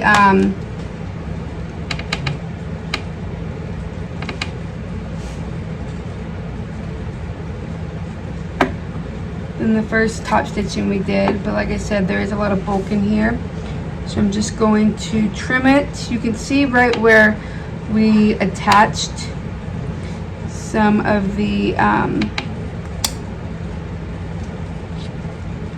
you just don't want to go past that 3/8 of an inch seam allowance when you're doing this, if you're cutting off some of the bulk.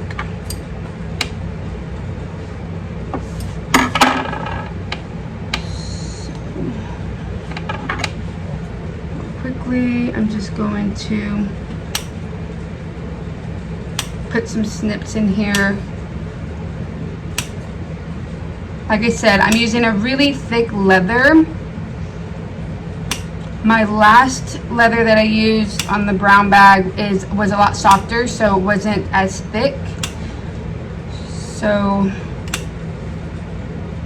I didn't have to use as many snips, or I didn't have to snip my curves at all, because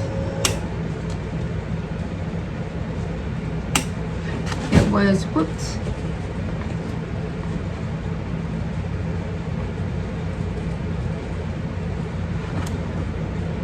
a lot thinner. Okay, so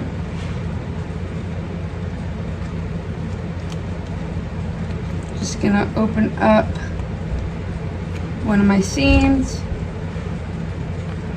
or take off my double-sided tape on one side, and just work it through,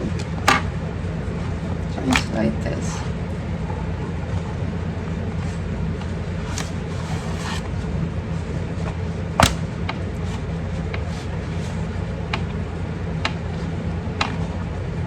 Like I said, it's a little bit more tricky because this part has a curve on it. You just want to make sure that when you are putting or pressing this down, if you're using leather, to do like a double-sided tape and making sure that it stays on that curve. You don't want to. So if you can see on this side, that's what I want it to look like, nice and smooth. And now I can do my other side. And those snips really, really help.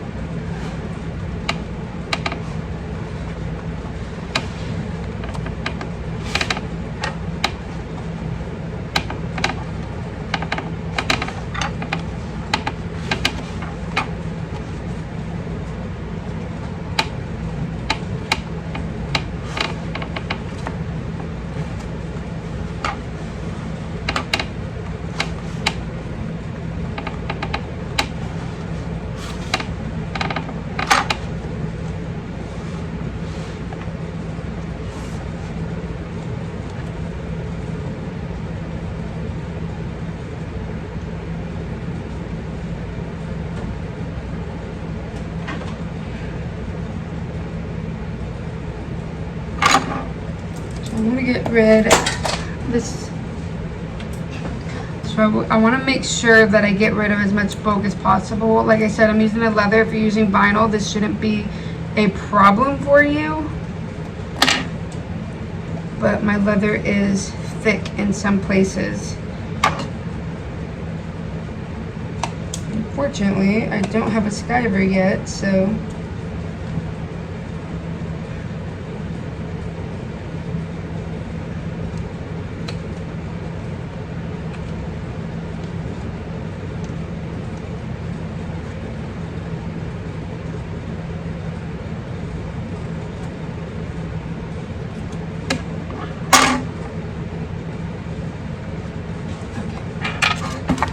go right there. Just want to make sure that my seams stay down.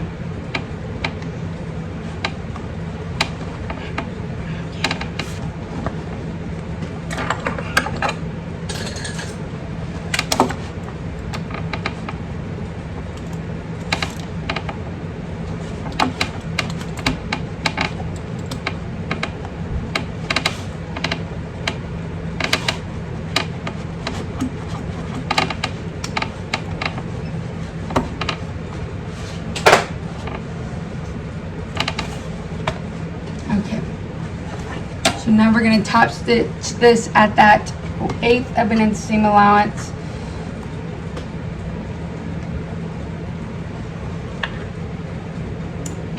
The stitch length is going back to a 6.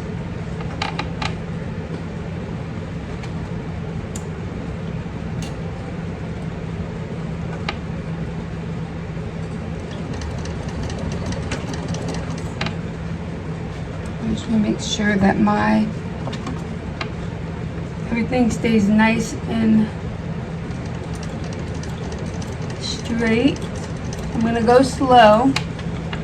Like I said, it's a curve. And I'm about to hit this bulk here, so I really want to keep my eye on it. I'm gonna put my stitch or my pressure foot all the way up to the top notch. And I'm gonna grab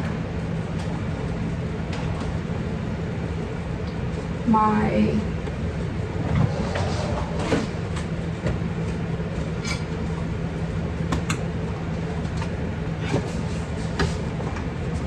hump jumper just in case I need it.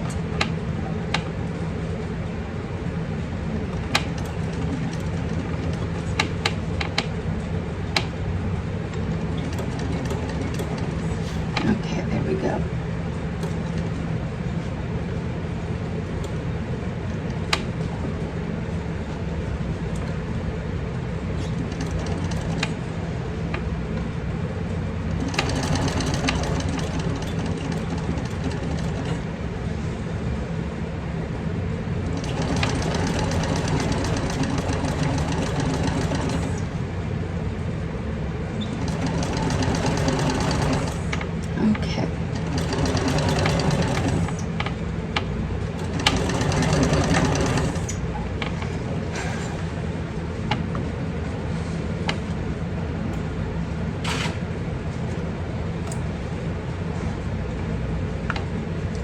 There we go.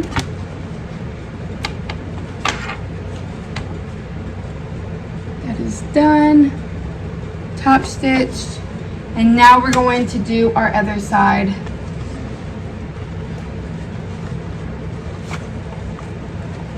Doing the same thing, top stitching.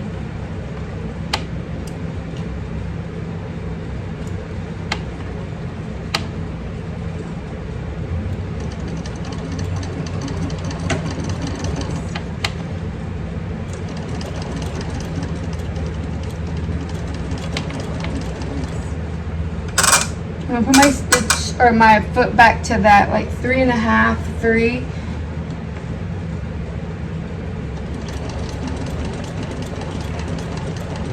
Until I get up to bulk, but I don't have bulk on this side. Just on that side where the side panels were attached.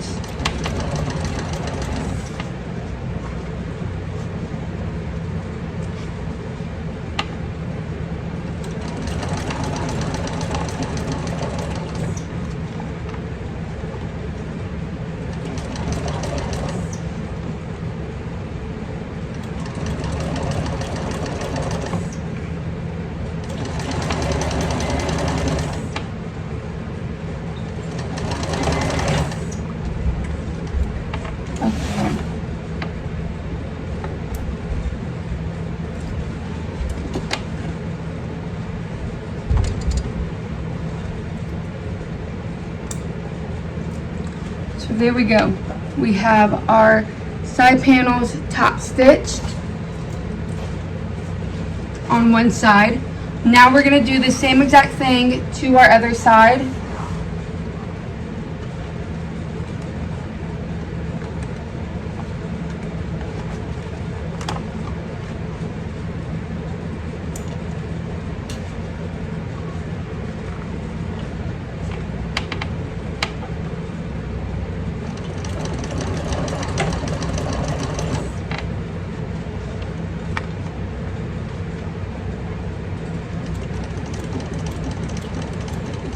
I'm just going to make sure I follow that seam.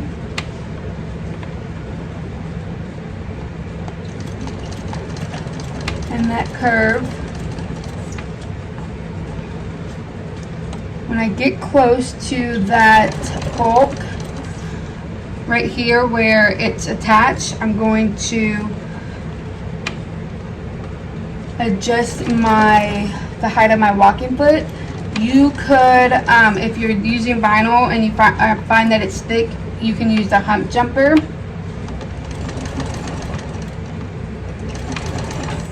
So I'm getting close. I'm going to put my needle down. Put my stitch length all the way up. I think it's like a 7 maybe. I'm just going to take it really slow.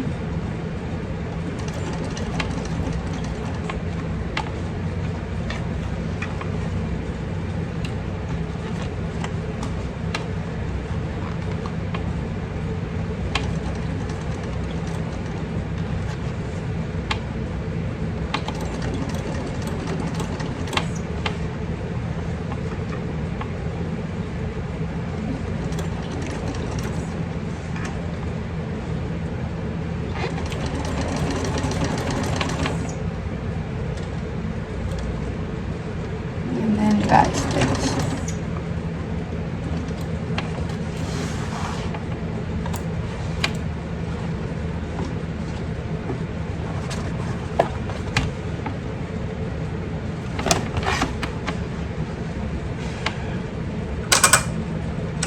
I'm going to keep my foot at that height, and now I'm going to go back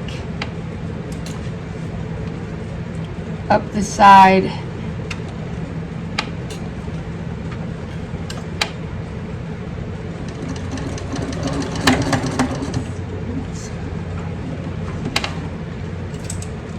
Making sure you don't go off the edge of your leather like I did, or your vinyl piece.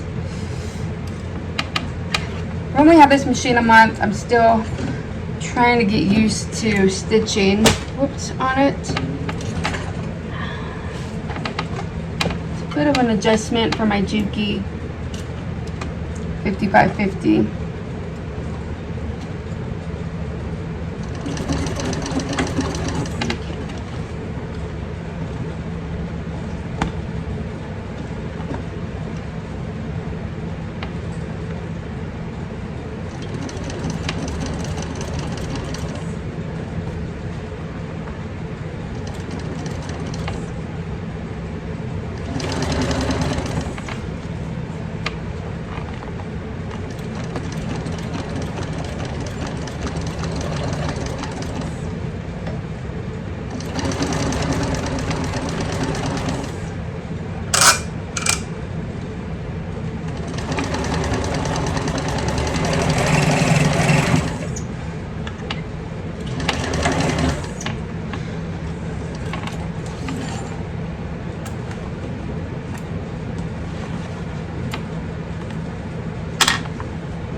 Top stitching done. Now we can add our other side panel piece.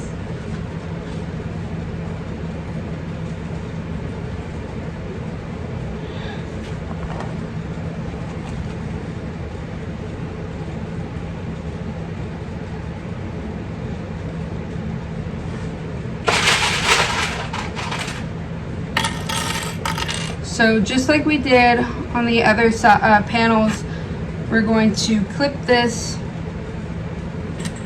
together.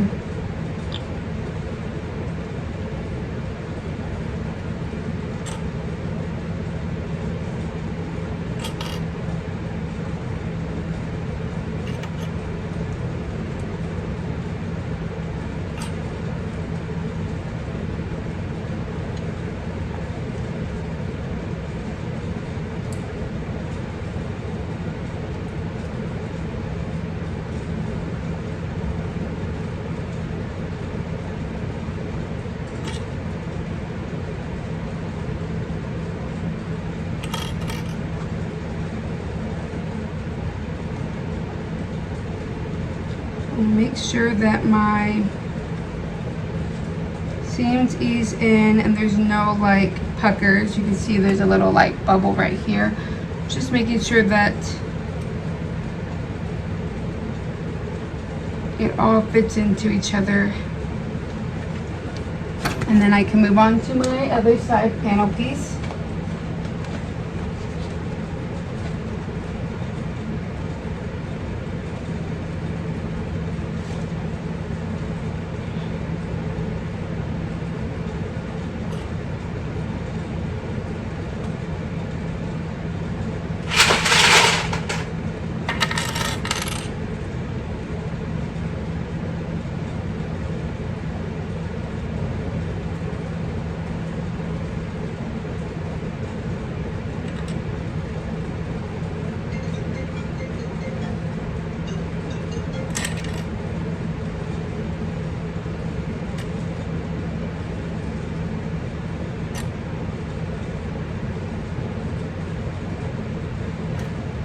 Making sure everything fits in.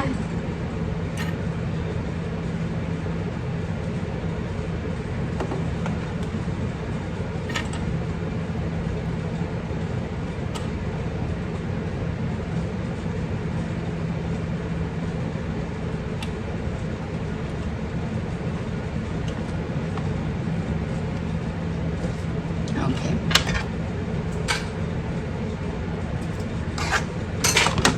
Put my stitch length back to a 4. I'm gonna go ahead and change out my bobbin. I still have a little bit to go, but just to be safe, these bobbins are so much bigger than my Juki bobbins.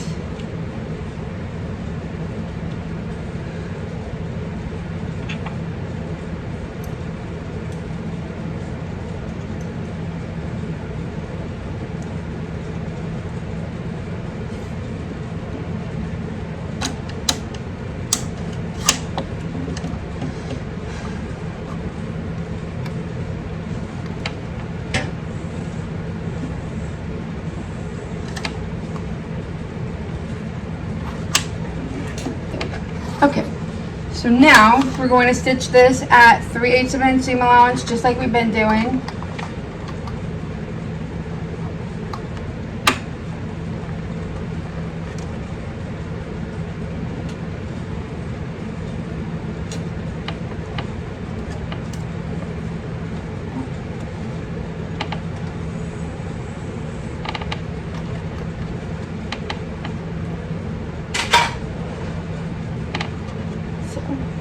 Take a couple stitches, back stitch. Really want to make sure that that's nice and secured.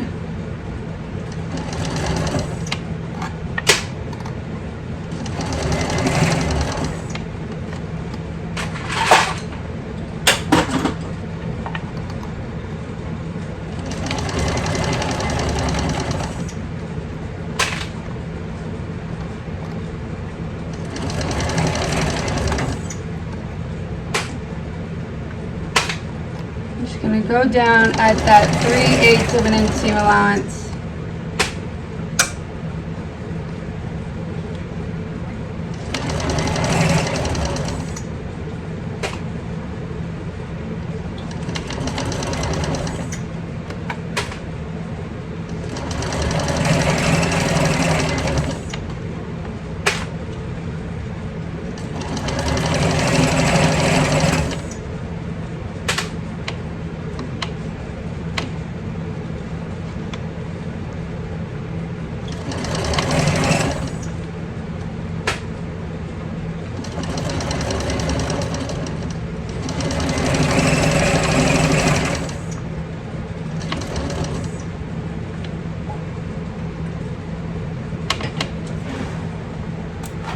Okay, so that is stitched at that 3/8 of an inch seam allowance.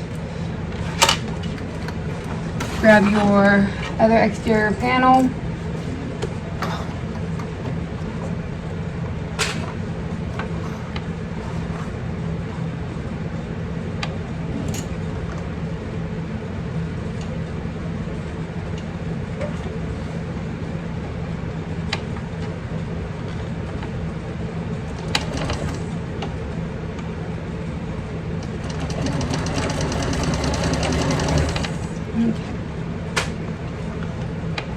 Like we did on all the other ones.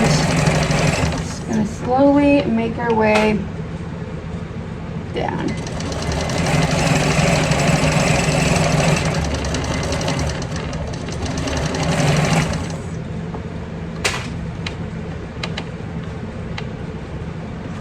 Making sure everything stays nice and aligned.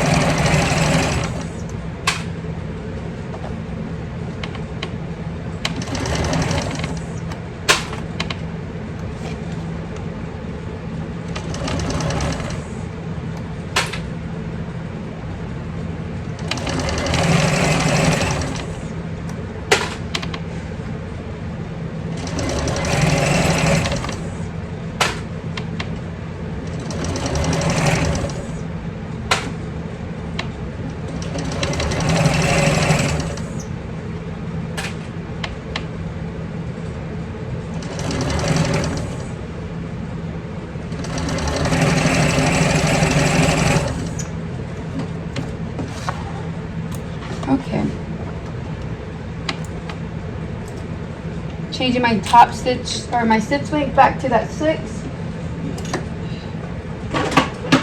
And I'm going to cut this bulk off right here.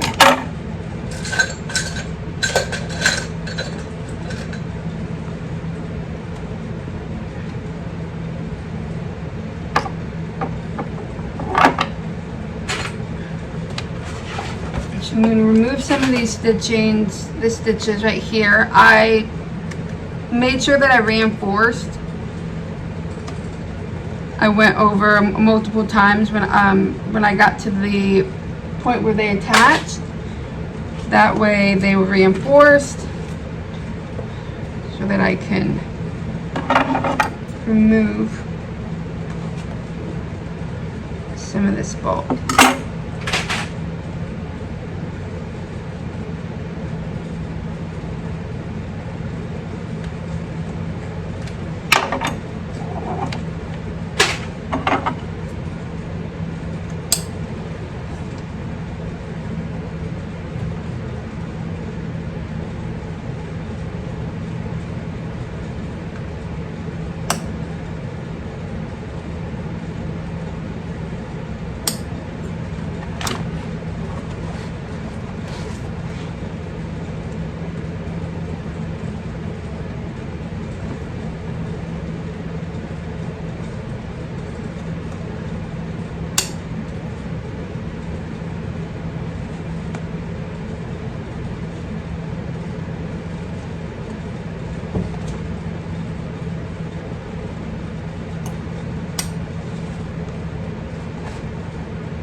Now we can top stitch.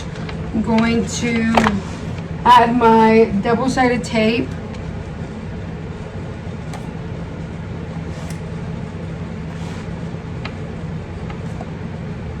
Like I did to the other side. And then I'm going to clip my curve so that it's easier to go through this curve. It's a slight curve, but it's enough of a curve for it to be quite noticeable. So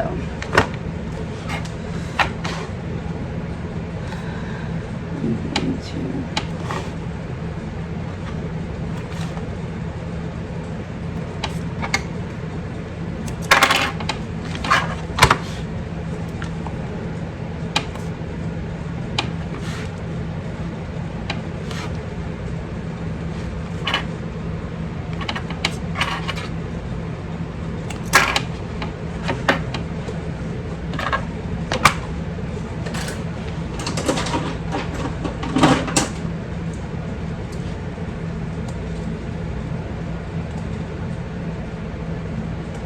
I'm going to clip the curves here.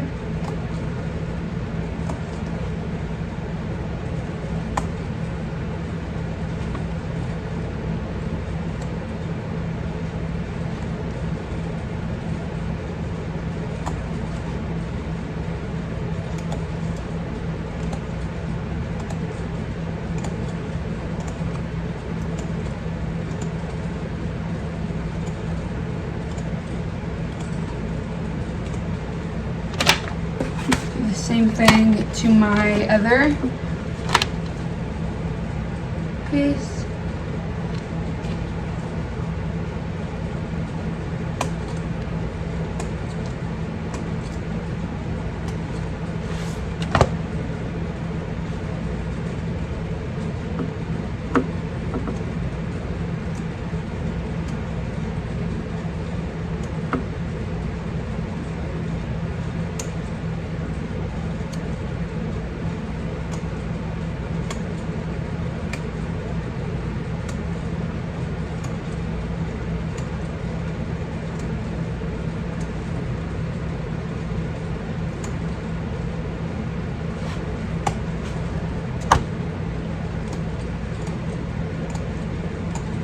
Okay.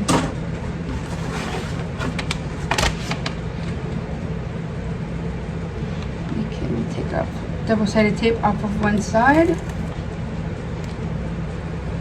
Press that seam down.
Now I'm just going to go on the back side, make sure it's nice and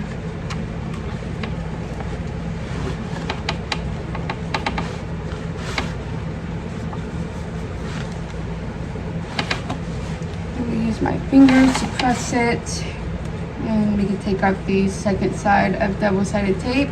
Just doing the same exact thing that we've been doing. Like I said, if you're using vinyl, it'd probably be a little bit easier. If you're using a vinyl with the middle panel piece being woven cotton, you won't have to do these extra steps.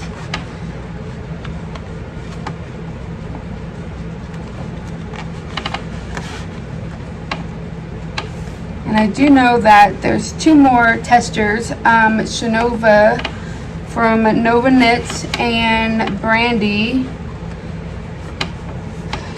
They do, they also have a tutorial, and I'm pretty sure Brandy used vinyl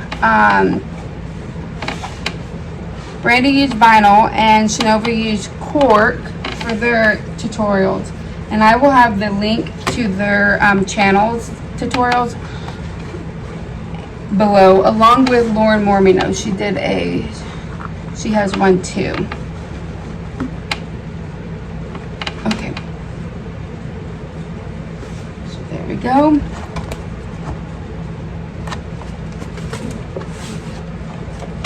Now do the second side.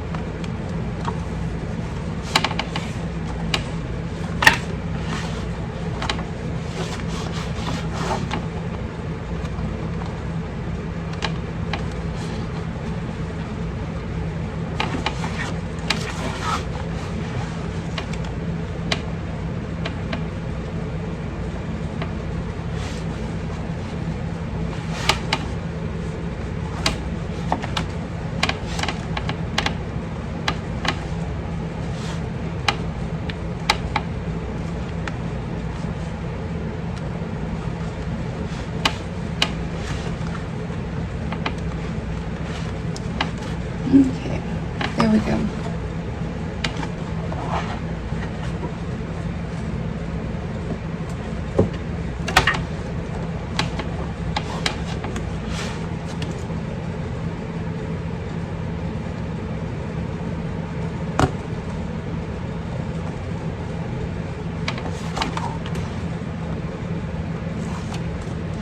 Our last side. Doing a top stitch, and then we're pretty much past this bulkiness. Like I said, the bulk is really just at this top stitching part for me because of the leather that I'm using.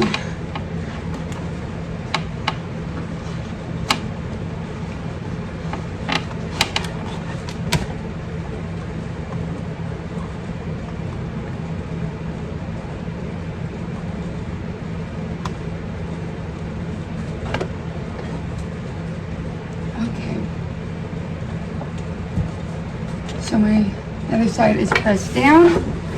So now we can back stitch, or we can top stitch the sides of our panels. So I'm going to start with this side here.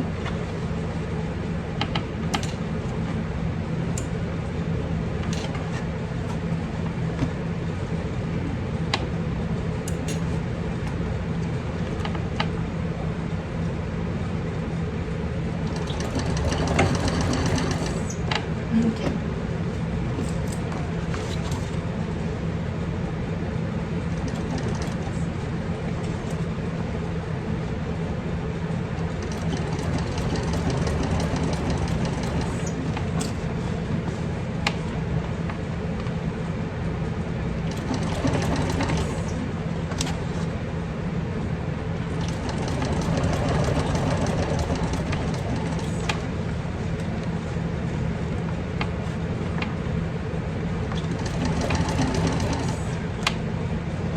I'm just making sure everything stays nice and pressed down, especially right when I get to this bolt, because that's where it's gonna get tricky.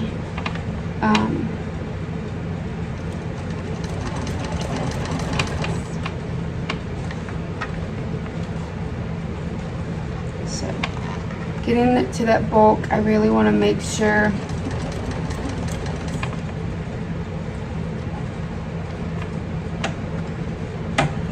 my needle is down, and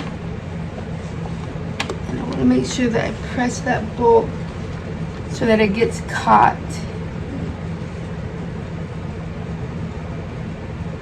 in the top stitching.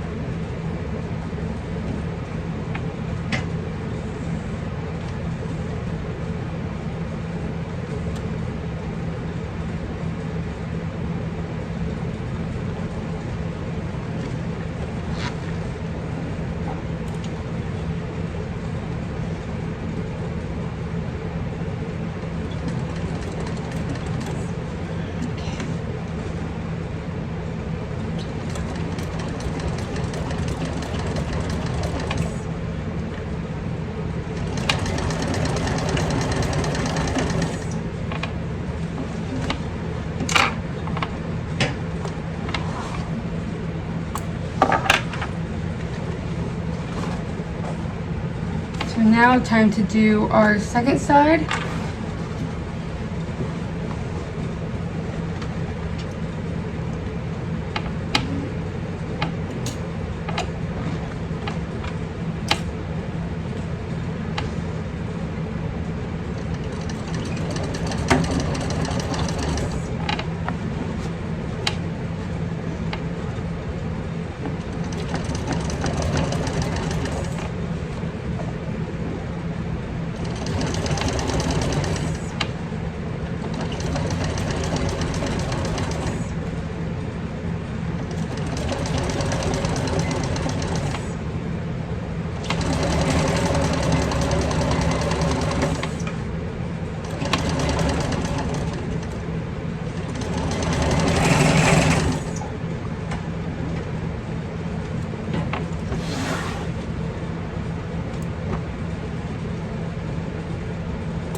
Okay,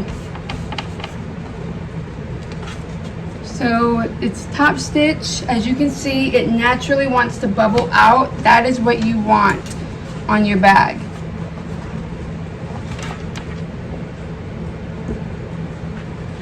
So you want it to bubble out just like that.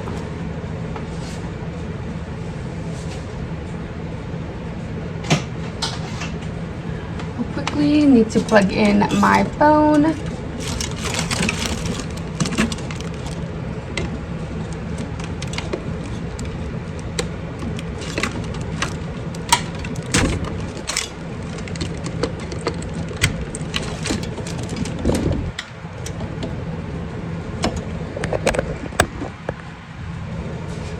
Okay.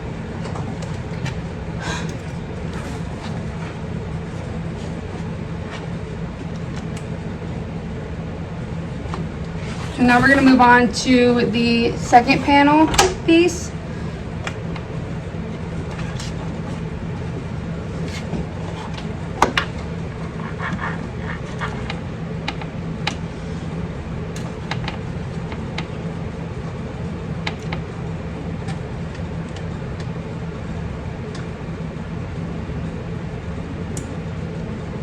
Okay.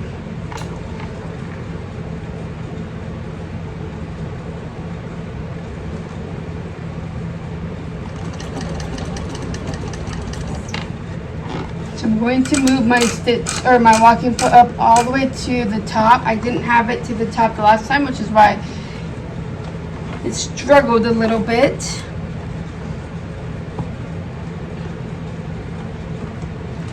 But that's okay. That's why I like to start with the back. It kind of gets me in the groove of stitching.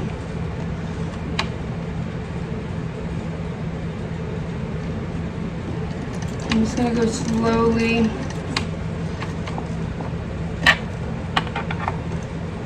Making sure my needle is down, because I don't want to mess up on my front panel.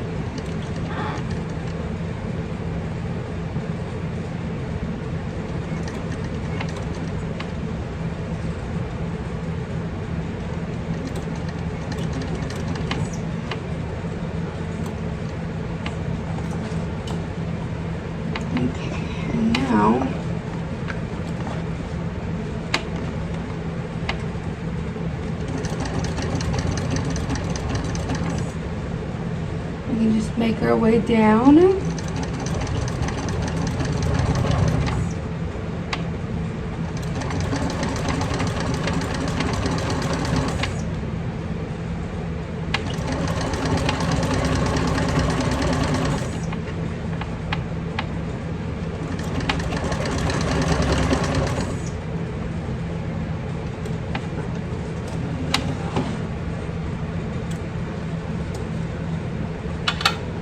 Okay,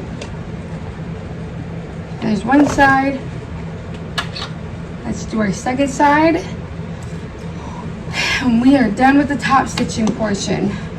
Like I said, if you're not doing the,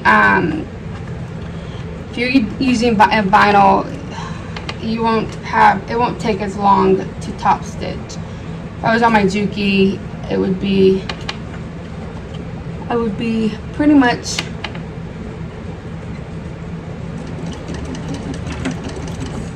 past the top stitching part.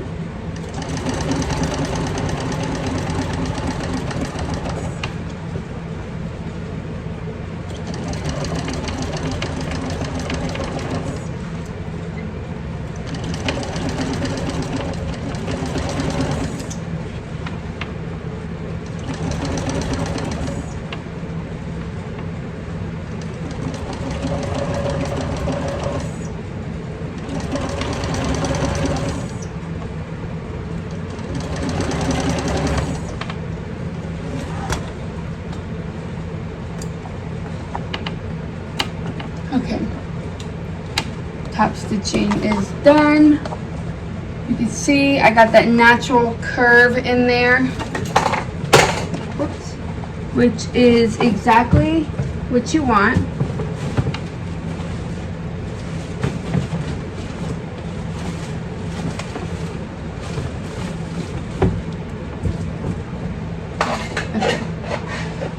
I want to make sure nothing fell in my trash can, because if it falls in my trash can, I'll forget about it. So you can see when it sits flat, you can see that curve. So now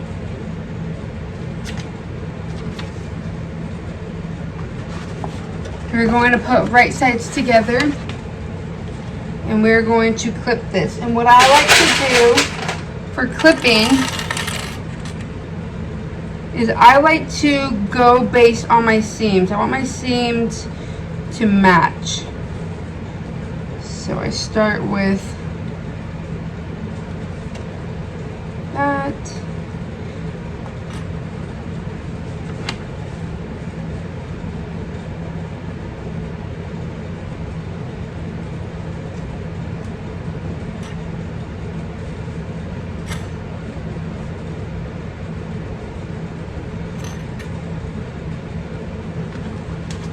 So these seams here, I like to make sure they match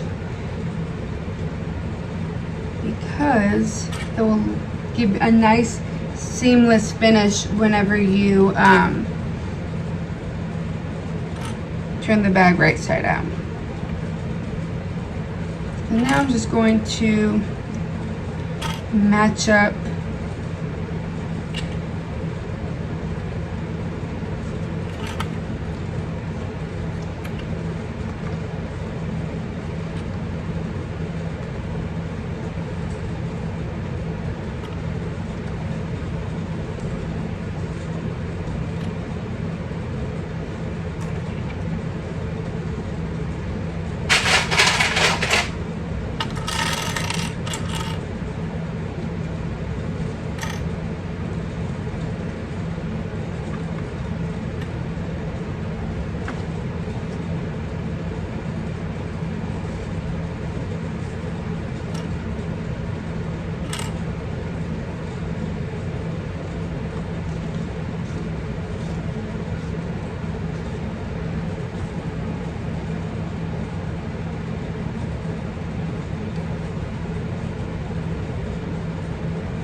Okay, so now your bag should be completely clipped all the way around, and we're going to stitch this at 3/8 of an inch seam allowance around the entire edge, including the bottom. So we're not leaving the bottom open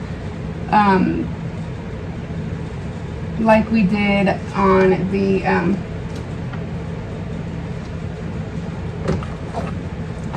the lining piece.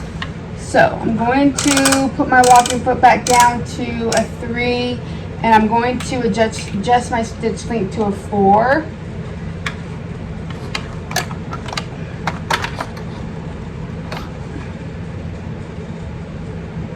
Just want to double check, make sure that all my seams are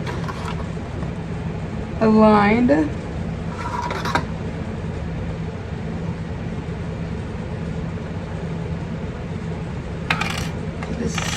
Here, I'm gonna adjust this seam right here.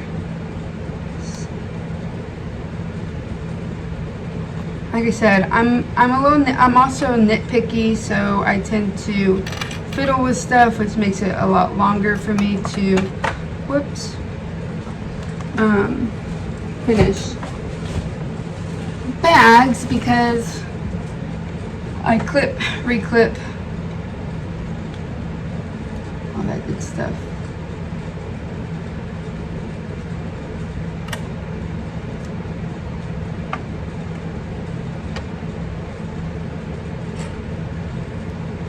Better. Okay.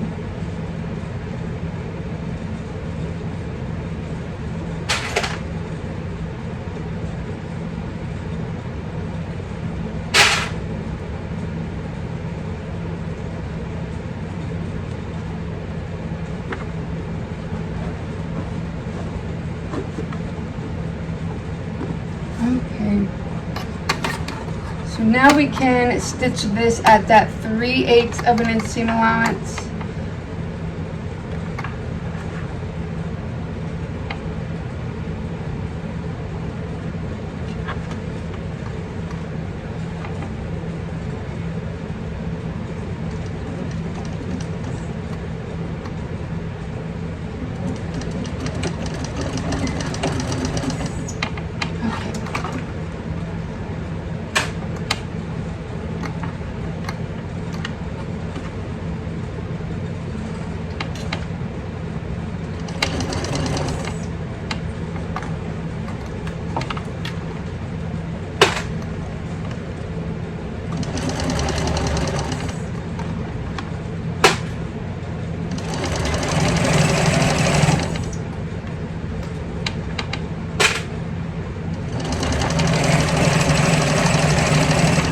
Just going around this at that 3/8 of an inch seam allowance.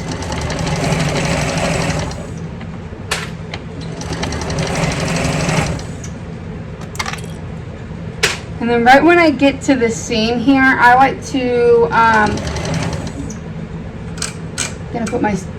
first I'm gonna put my walking foot up high so I can get over it. I'm gonna back stitch so that it's attached or adhered. Back stitch again.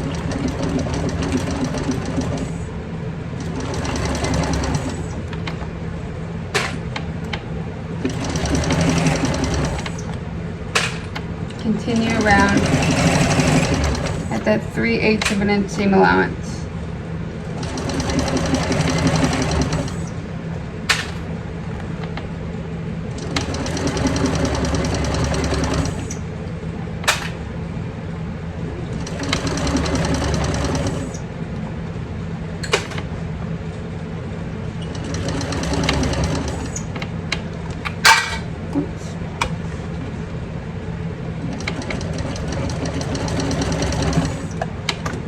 Get into this seam again. I already have my stitch or my walking foot up to the highest point.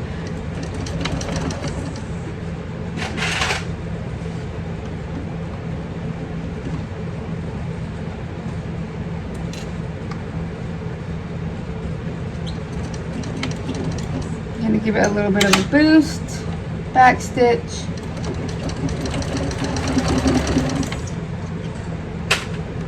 Back stitch again.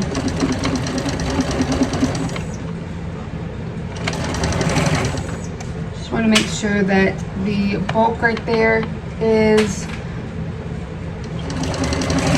going to be reinforced.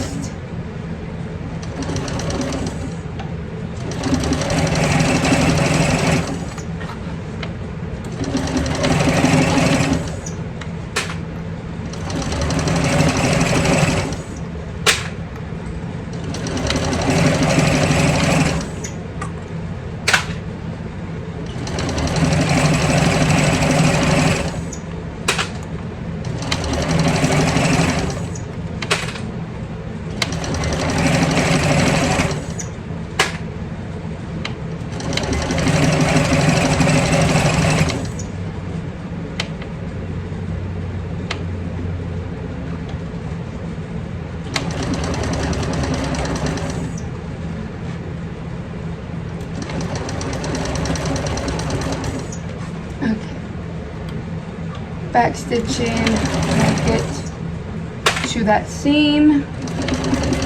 Like I said, I just want to make sure it's nice and reinforced.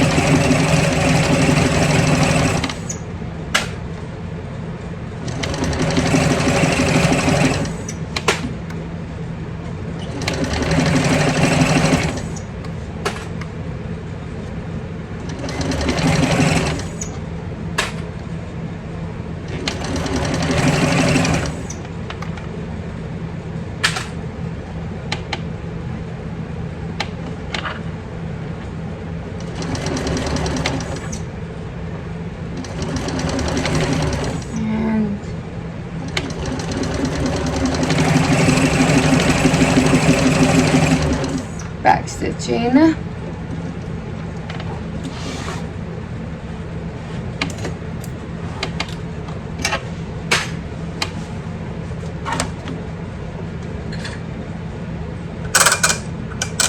Put my stitch length back, or my height of my foot back to that 3. So I don't forget. Okay, so now we're going to trim our seam allowance. And what I like to do, and she has a nice little helpful tip in here about leaving about 1 inch from the end here uncut. This will help when it's time to put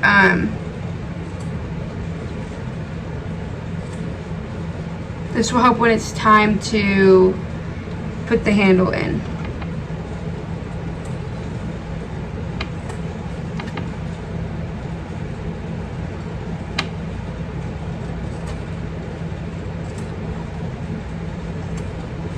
Just carefully going around, trimming the seam allowance, making sure I don't snip through my stitching. It's a little hard to see because I use black, but that's okay.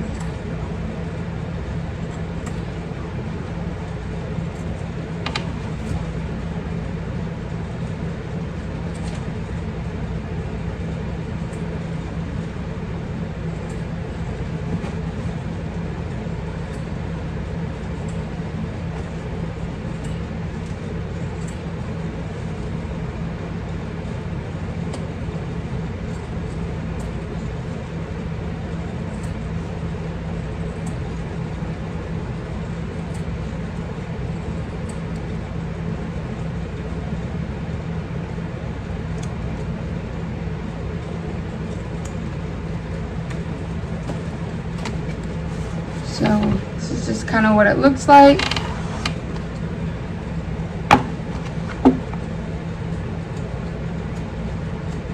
gonna add a little bit of some clips in this curve here. I'm actually gonna get my seam or my rotary cutter one and use that to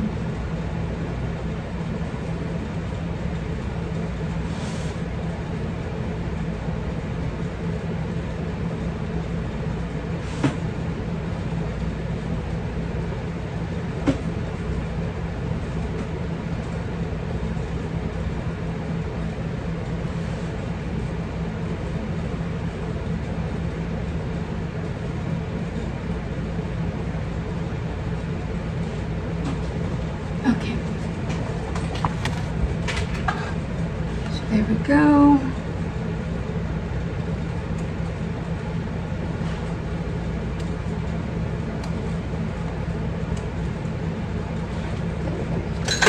Alrighty, so now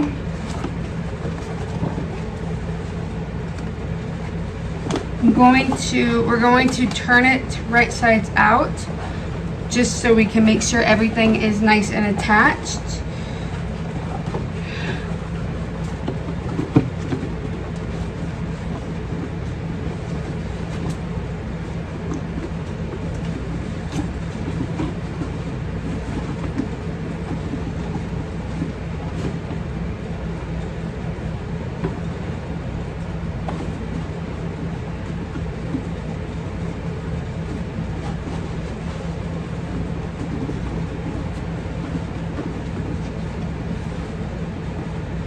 Really just gonna get my hand in, pop out all these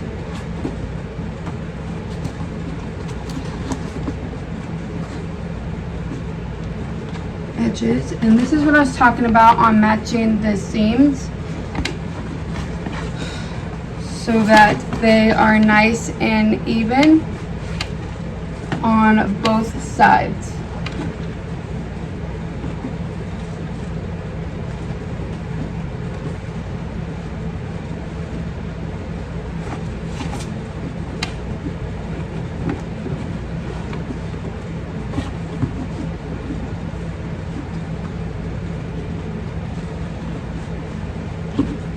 Really like to get my hand in there and push everything out, really round those corners, just so I can get a feel of what it's going to look like.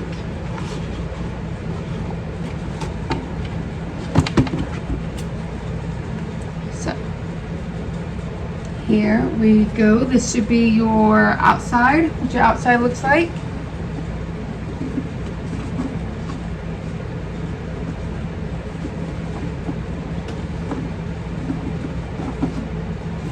And now I'm just going to set that aside for now because we are going to move on to adding the handles. So for us, let's see.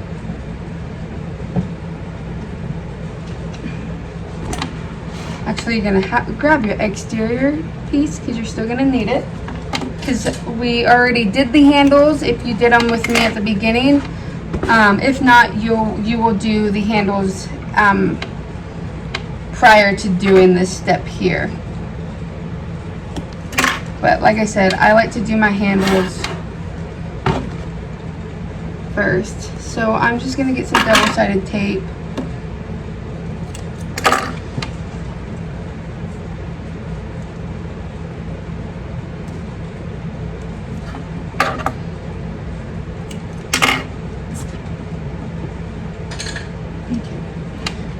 I added double-sided tape. Like I said, I use double-sided tape for everything. And then I want to press it open.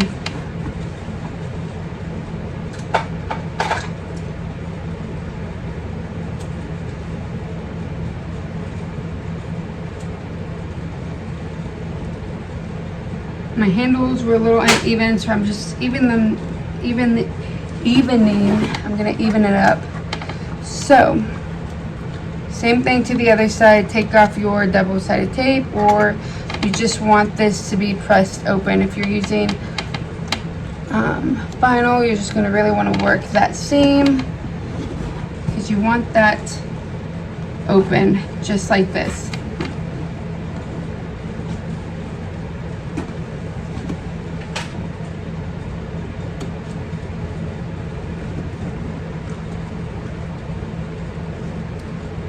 Take a little bit more of this bulk off here.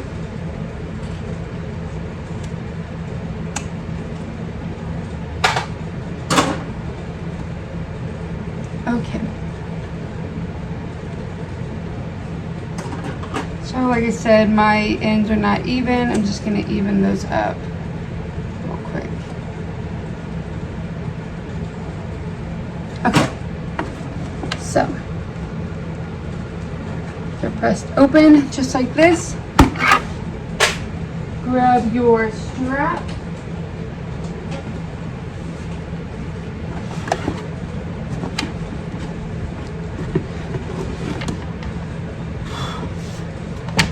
And you're going to want to grab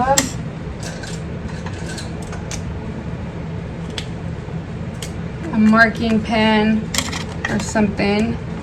And you're going to want to extend this out.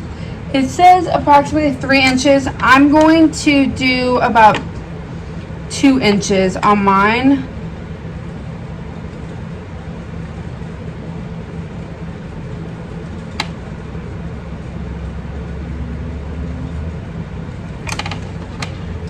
I'm gonna mark it. I'm gonna go ahead and mark it on both sides. So I'm doing about 2 inches on mine. You can do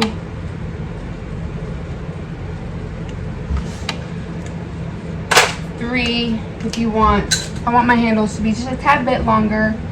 And you're only going to attach this to one side of your bag.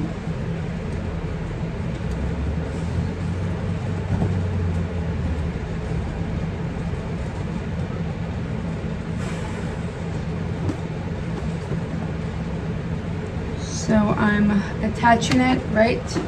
I'm going to get this side of my, and I'm going to match it up to the top right there. And we're going to clip it. Like I said, we're only doing one side. You're going to want to make sure it's nice and even. Both sides.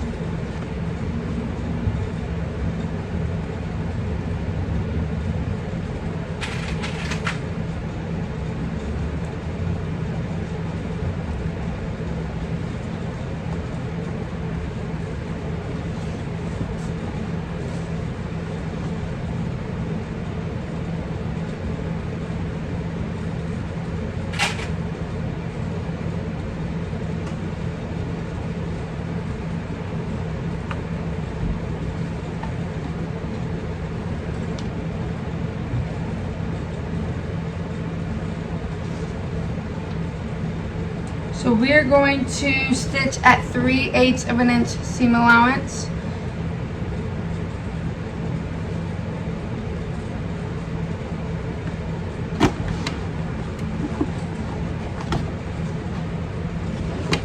So what I'm gonna do is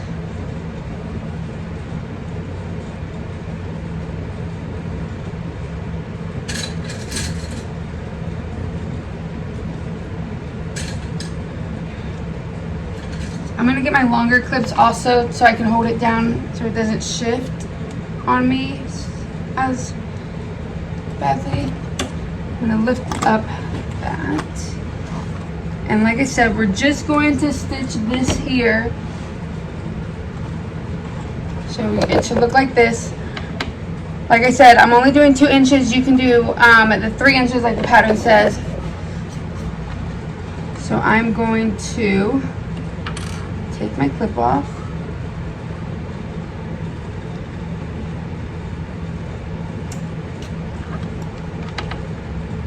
And I'm going to stitch this at that 3/8 of an inch seam allowance.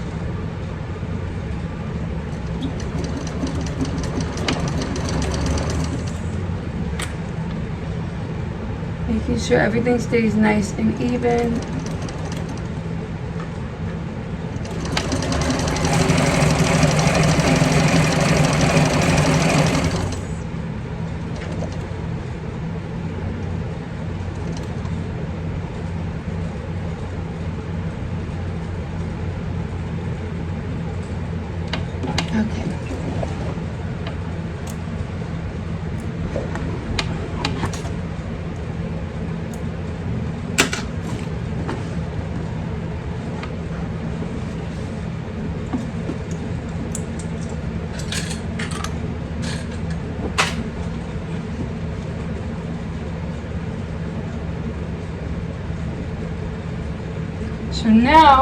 So we're only doing one side. You want to make sure that you only do one side of your handle.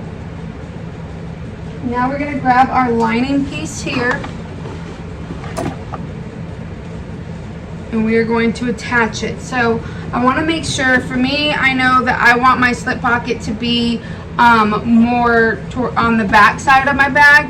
So this is my back side or my exterior. So that's where I want my I want to make sure that my slip pocket is on that side. Because when we turn it, that will be the side that the slip pocket stays. So we're going to put our exterior bag inside of our lining. You're going to want to get your handle and add it down to the bottom here. Make sure it's out of the way. And we're going to clip.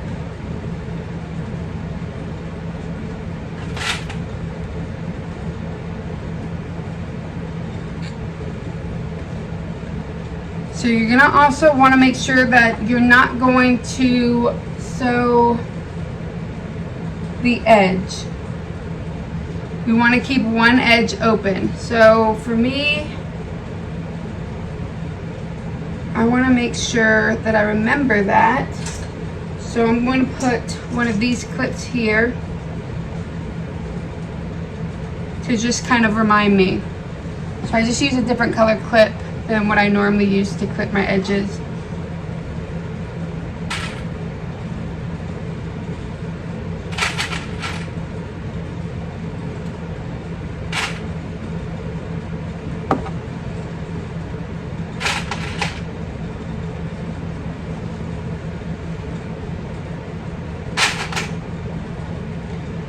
I'm going to clip my centers on my middle panel pieces here.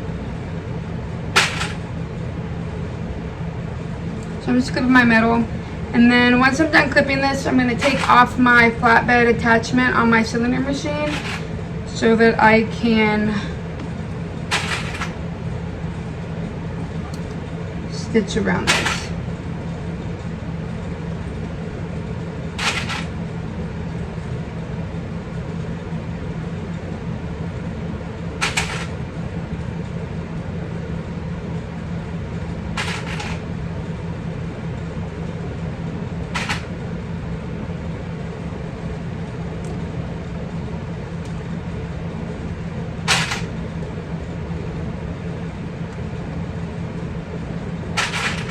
I'm just going to continue.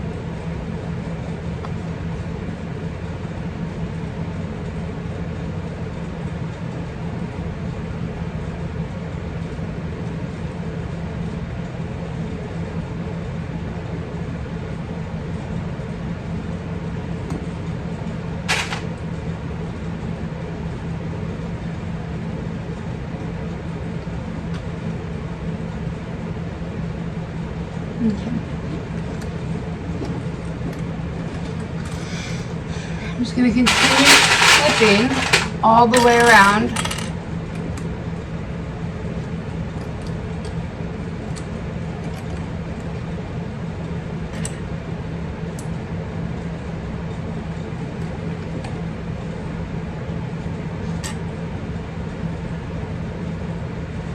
Making sure everything lines up.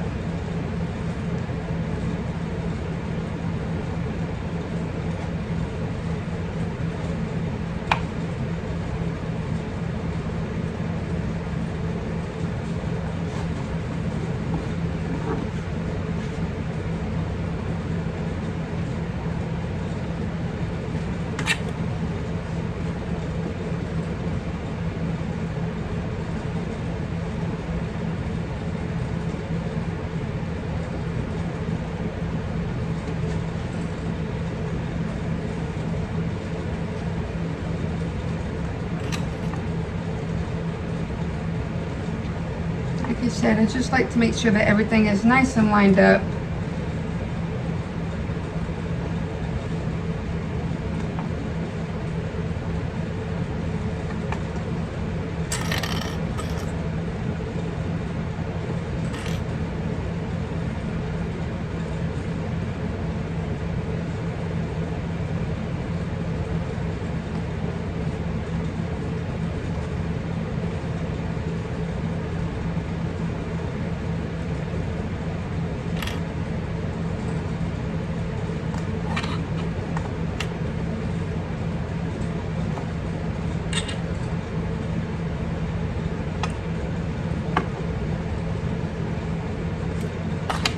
One more side to do, and then we can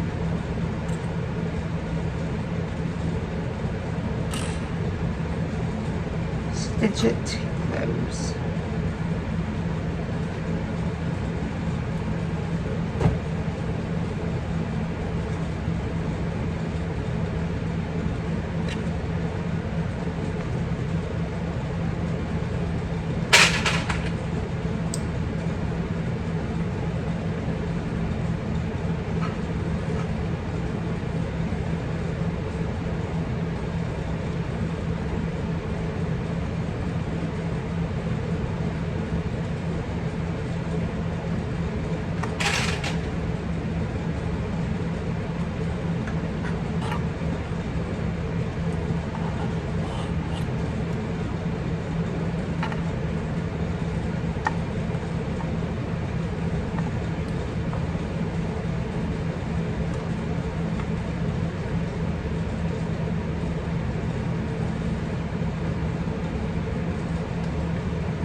Okay.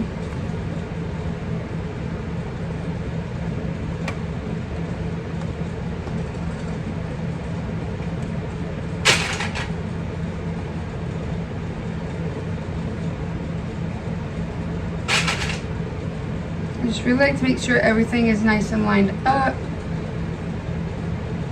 So now we have our side panels attached.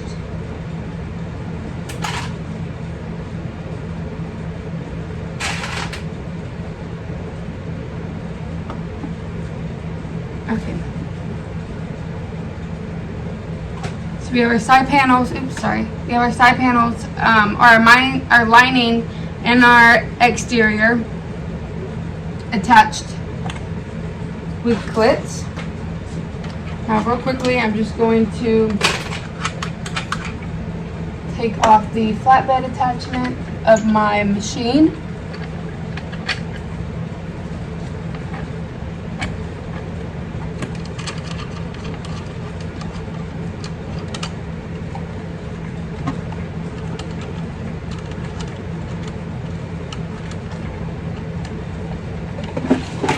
I just take the washers off.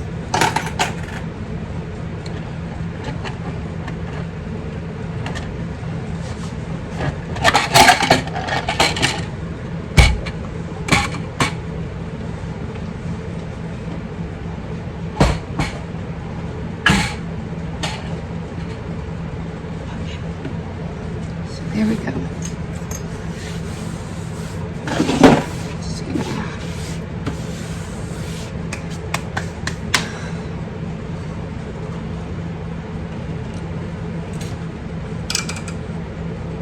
I'm gonna put my walking foot attachment to like a 4, or my walking foot to like a 4. I have my stitch length still at a 3. Or it's a 4, sorry. And what we're gonna do is we're gonna start on this side here with the clip. You're gonna wanna start at the top.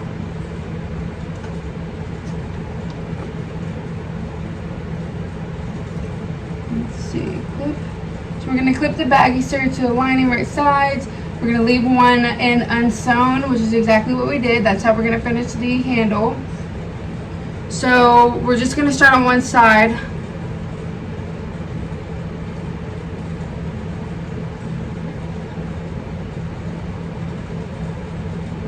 So we're going to start here, go all the way around, up, over, down, back around, and we're going to stop right here. Because we want to leave this top open, because that's how we're going to put our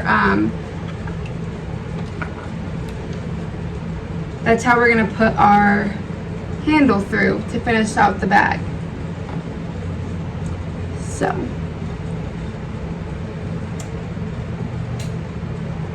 and we're going to sew all the way around at a 3/8 of an inch seam allowance. So 40 my threads.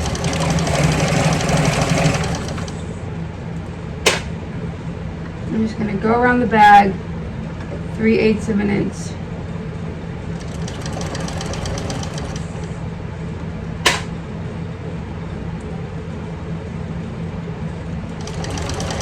Making sure everything stays nice and aligned.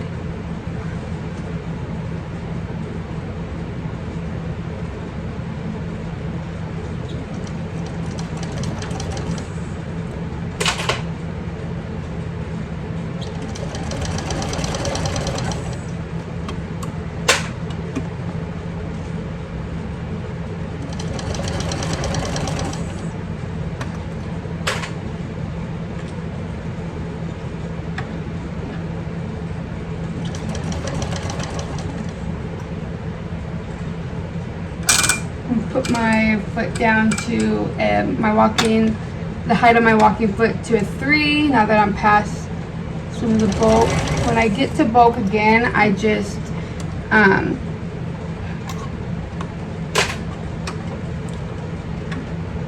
I'll just adjust it if I need to.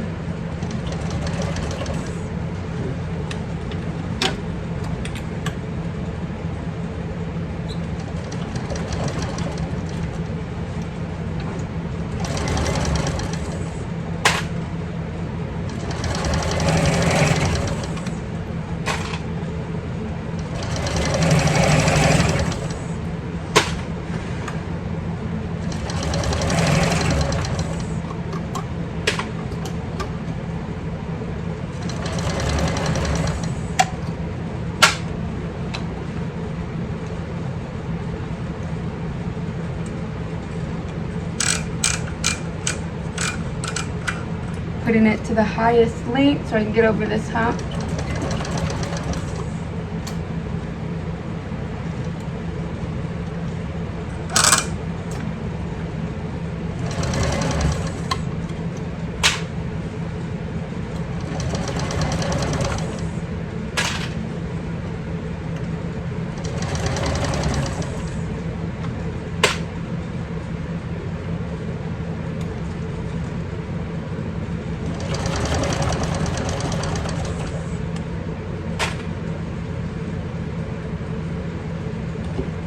I just want to make sure that your handle is out of the way. You don't want to accidentally stitch that. I'm just using my fingers to feel where it's at so that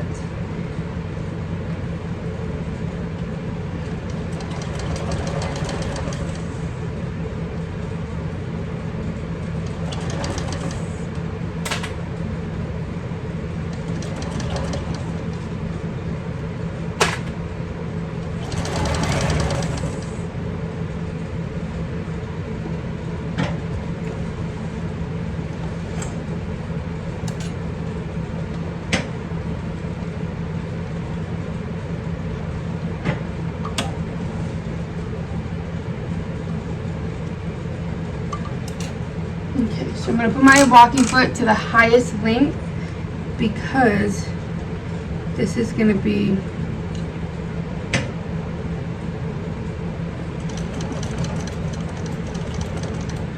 a little thick. So I'm going to back stitch.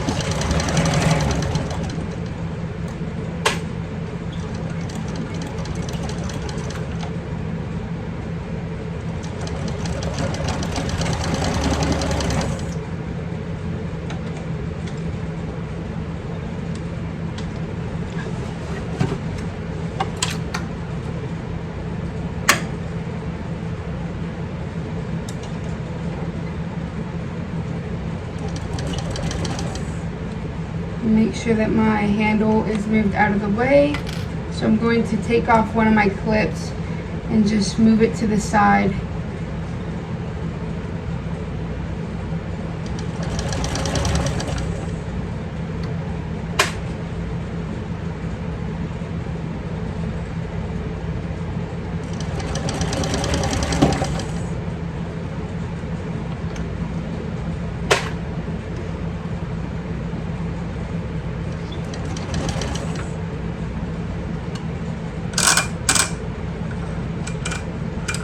Moving it back to a 5.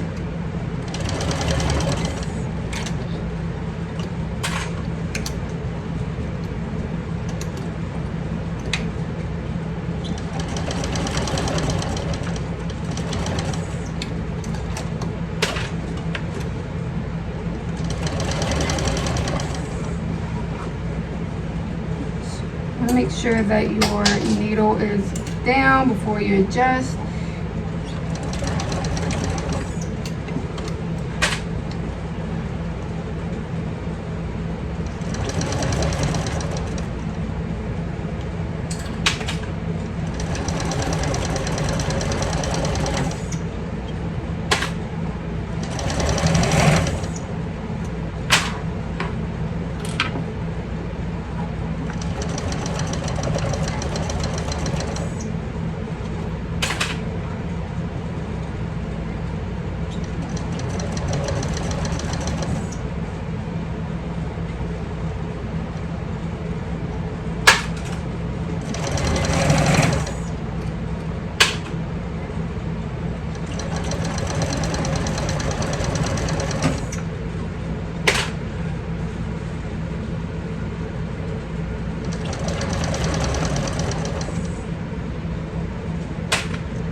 We're getting almost to the end.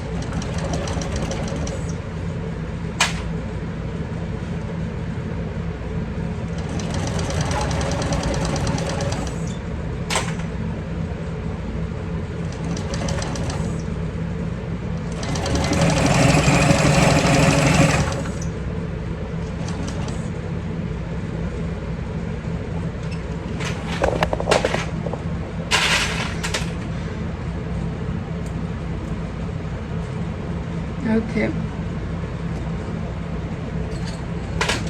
So we top stitched that all the way around at that 3/8 of an inch seam allowance. And now what we're going to do is you're going to want to get some pinking shears.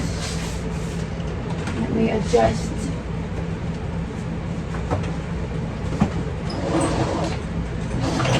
Hopefully y'all can see.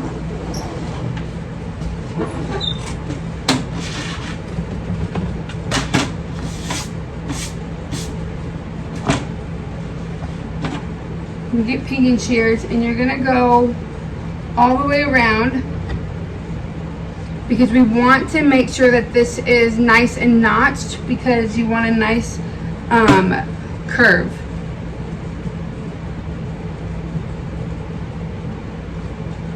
So I'm going to actually trim down this just a tad.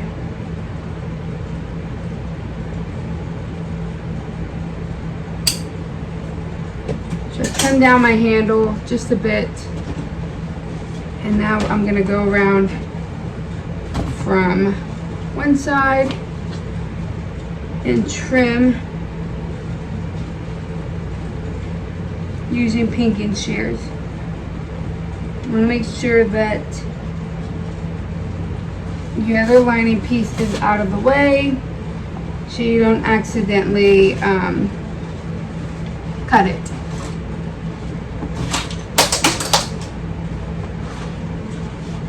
Could use just regular pinking shears, but I'm using leather, so it's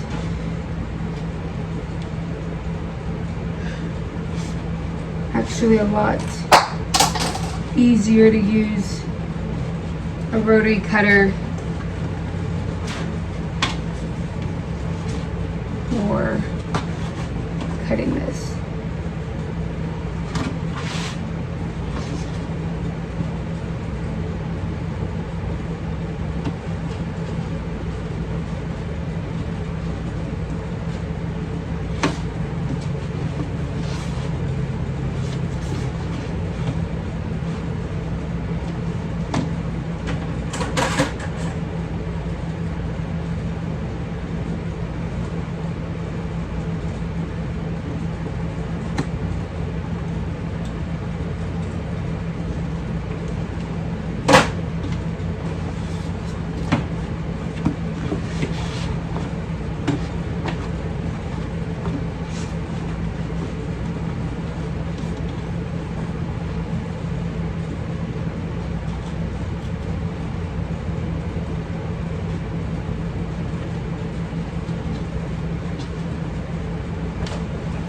So we have one side done.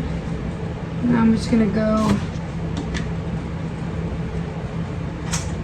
and do my other side. What I'm gonna do is I'm gonna cut off a little bit of this bulk here, just a little bit, not too much, because you want to make sure you can top stitch it.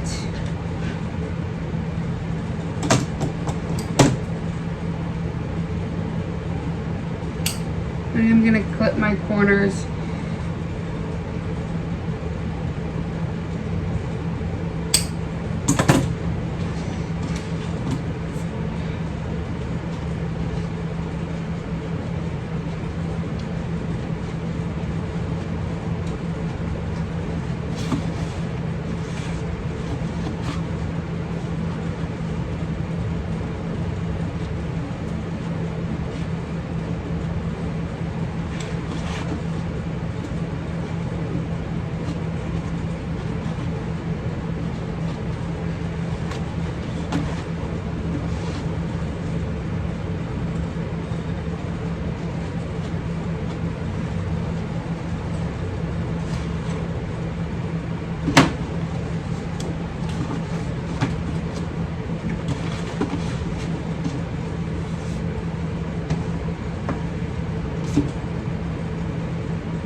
Okay.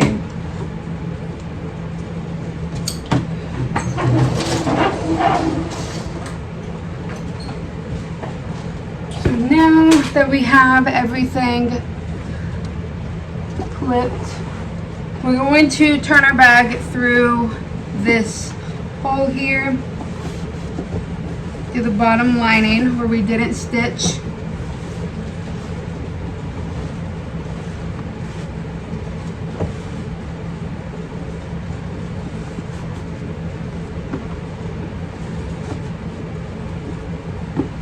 What you're going to do is you want to pull carefully .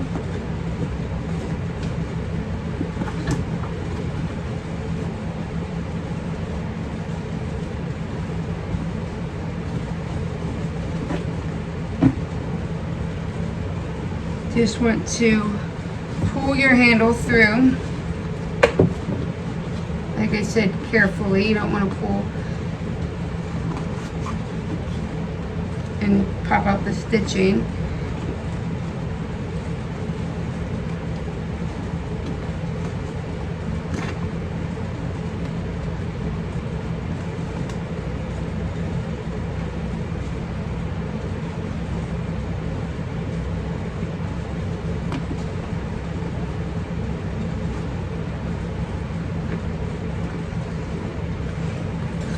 I have a chopstick. I'm gonna pull it through.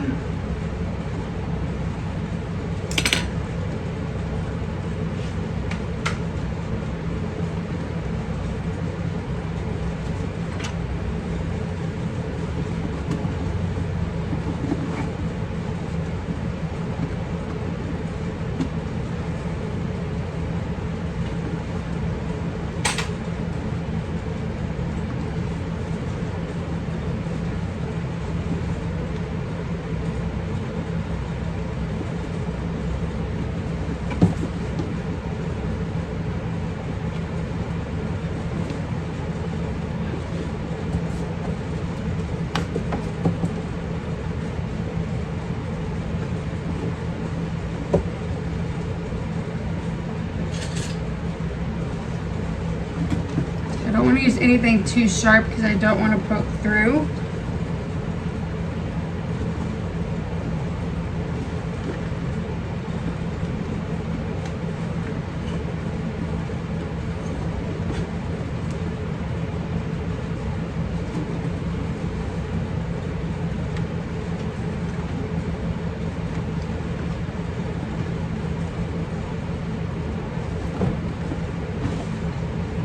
Just want to pull that handle all the way through. Like I said, I'm just going to take it nice and slow. So this is why I didn't do the fourfold on the handle, because I knew there was going to be a lot of bulk in there.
Real quickly, I'm going to pull the handle back through because I want to see if maybe something is caught in there.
going to trim down more of this seam. So I think that is what's causing it to get stuck.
I'm just trying to cut off a lot of, as much bulk as possible from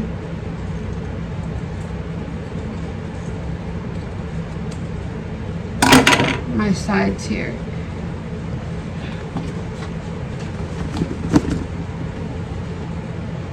So that I can help bring it through. So now I'm going to try again.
there.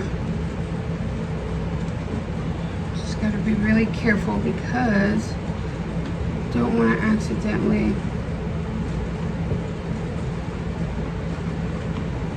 whip out my handle. It's just this leather is thicker than the last one I used, which obviously is my fault. Maybe do like I was hoping that doing 2 layers versus 1 would help, but it looks like it's still just a tad too thick.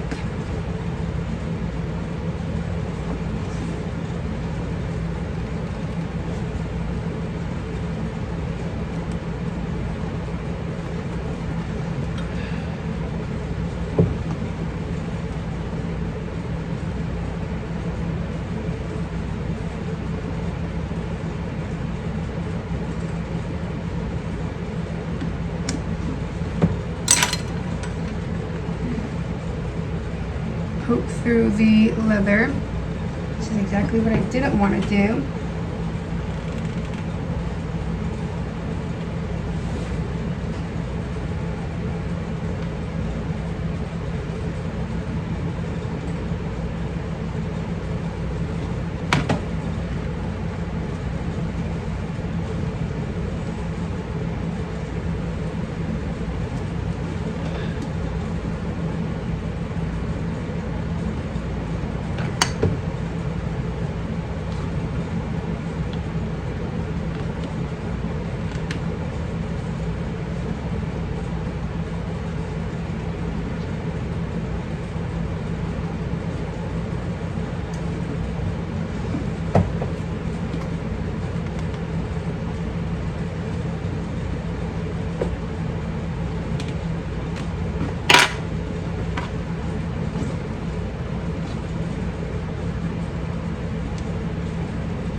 So close, I can see it.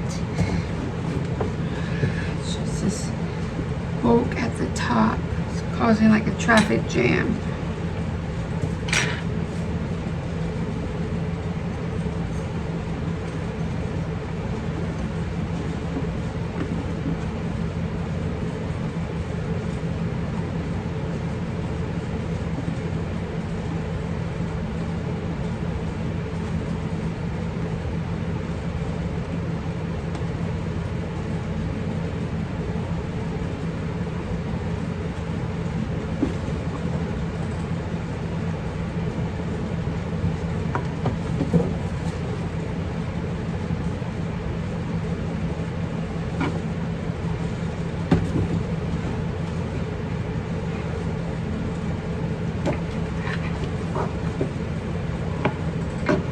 I'm using the dull edge of my little bone creaser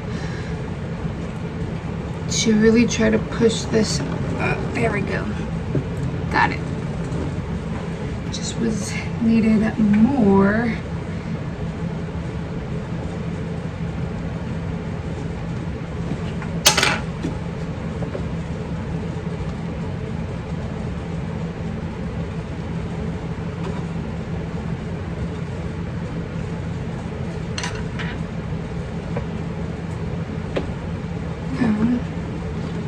Just need to pop these corners out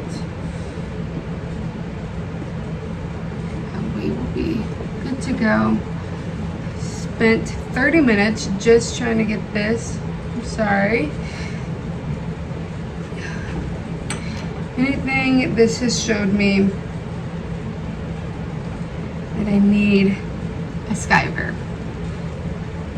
because I have so much bulk in here. It's absolutely ridiculous.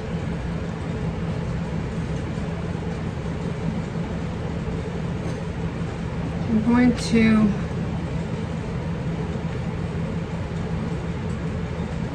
really try to pop these edges out here.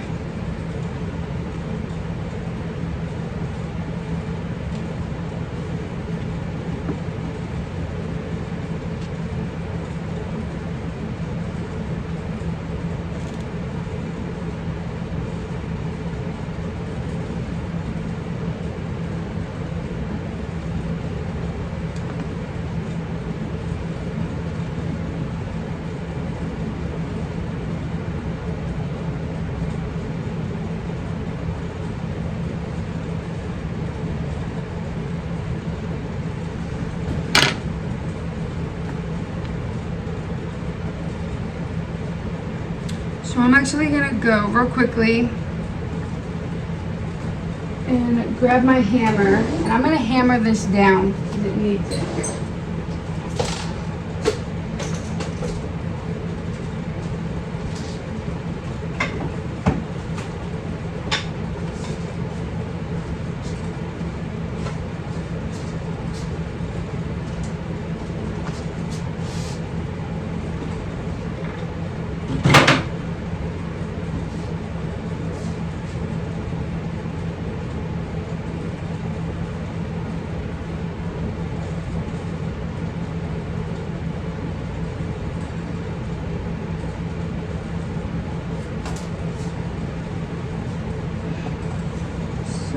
Let me find, I have this scrap piece of vinyl here, and that is what I'm going to use to protect my leather.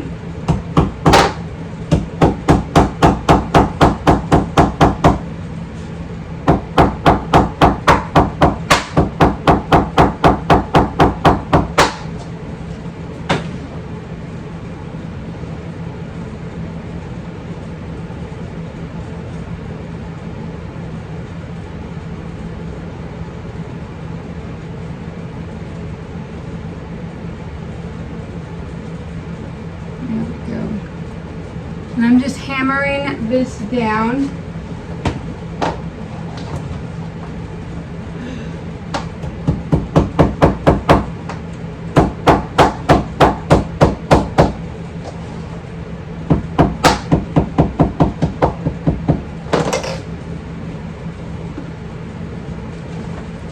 Okay.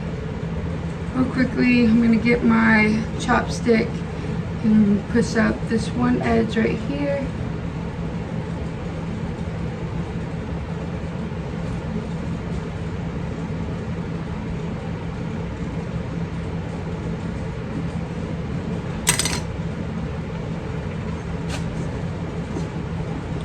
Make sure these corners are nice and poked out.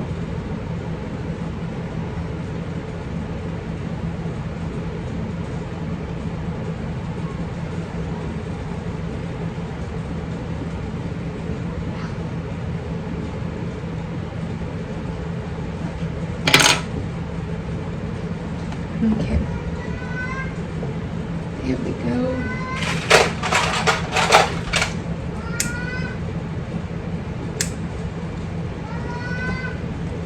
Sorry if you can hear my little one, he just woke up. Okay, so now we're going to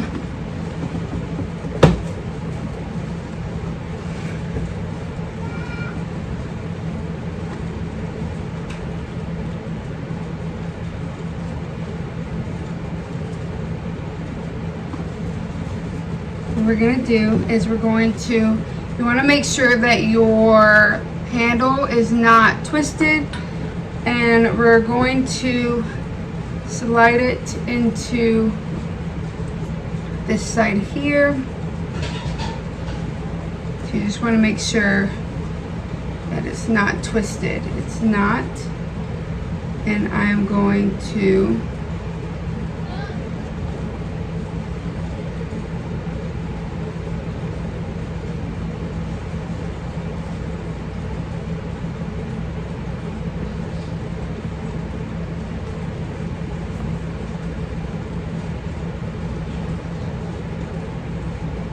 we're going to attach it right there where that 2-inch marking is that we had put before. And we're going to top stitch this at that 3/8 of an inch seam allowance.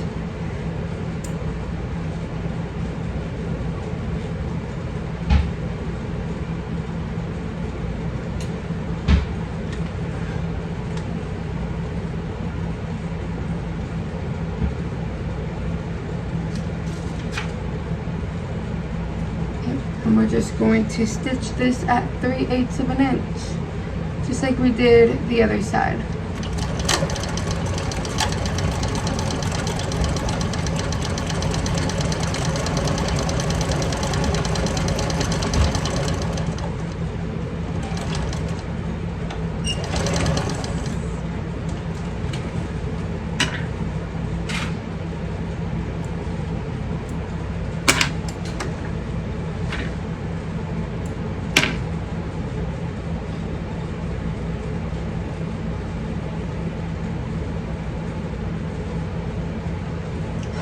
Now we're going to pull this through just like we did before.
Now I'm gonna get, just like this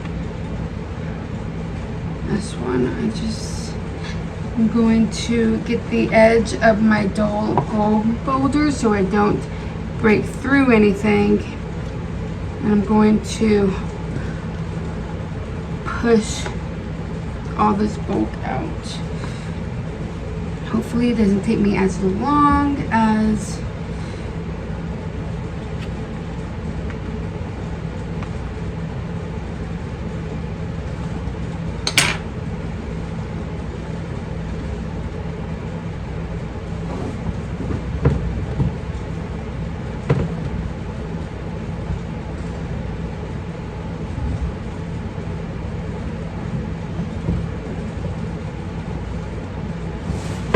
probably would recommend doing a like less of 3/8 of an inch seam allowance on the side so that you can least not such a tight fit.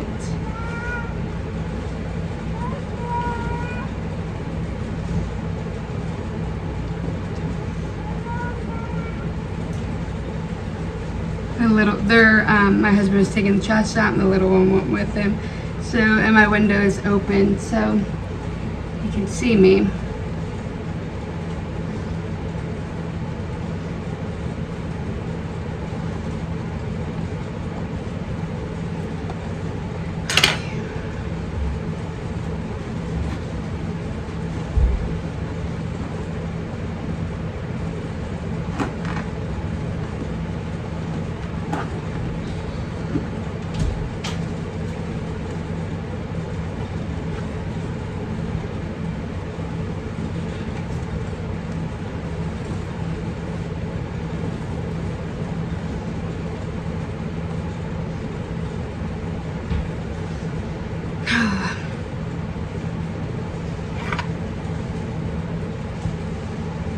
Definitely would recommend a thinner vinyl, not as thick as I used. I think this one might be like a 5-ounce leather. The one I used before was like 2 to 3 ounces. It was really, really, really thin.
I'm gonna try to hammer some of this bulk. Maybe that's what I need to do.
I'm going to finish pulling the strap through.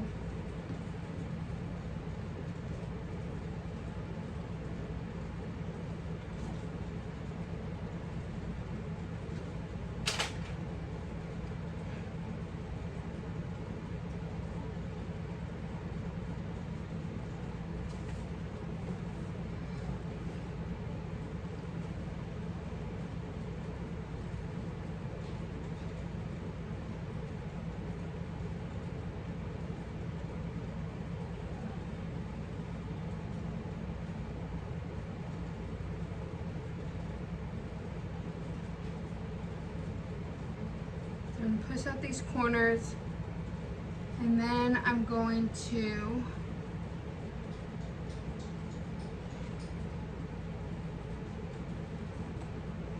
after I twist out these corners, I'm going to hammer down the seam right there, just so there's not so much bulk when I go to top stitch.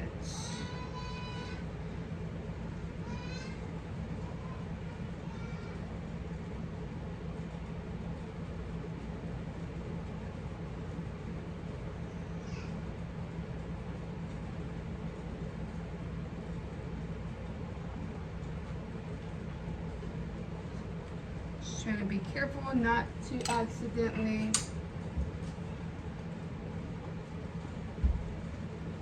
push through any of my seams.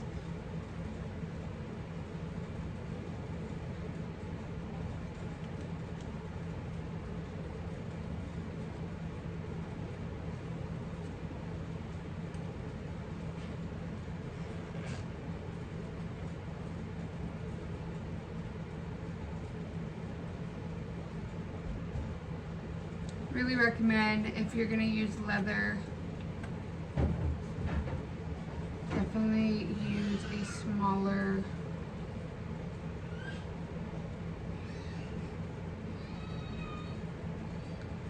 thinner leather, or when it comes to the handles here, I would do maybe instead of leather, maybe you can just use like the contrasting lining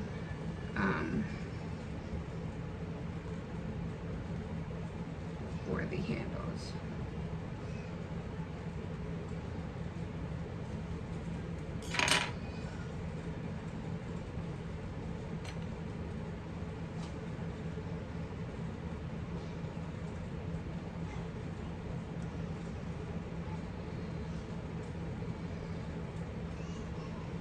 I'm just trying to poke out this last corner right here.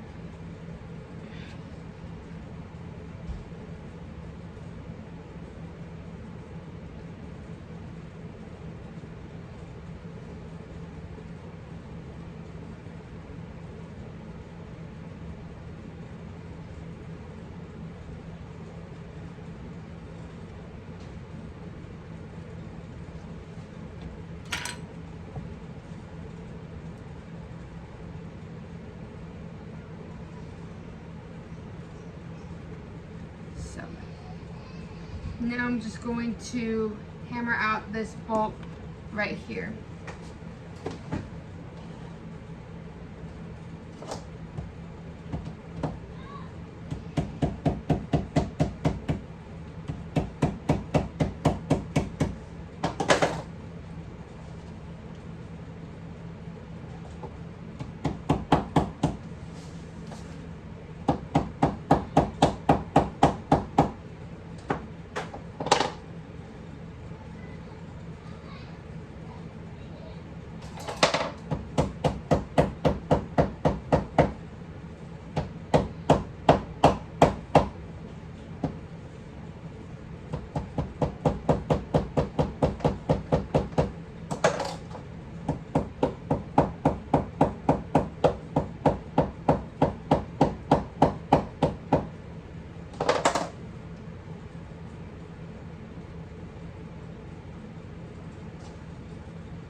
Here we go. So also just gonna try to clamp some of it down just a bit, hoping that will help also.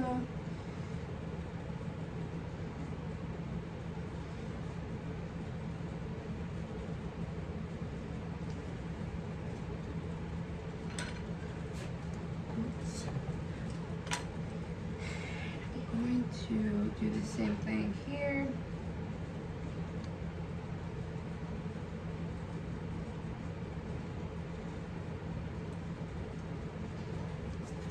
Making sure I protect my leather.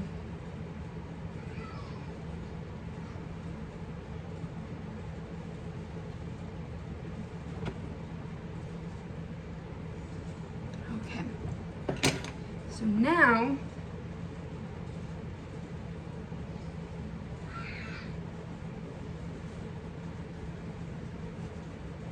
going to attach or close up our bottom of our lining. So you're going to want to pull it through your slip pocket. So here's your lining and here's your slip pocket. Remember, we left the bottom open to our slip pocket. So you're just going to put your hand through and you're going to pull the lining through your slip pocket just like this. And now, so this is your lining here. Just grab a couple clips.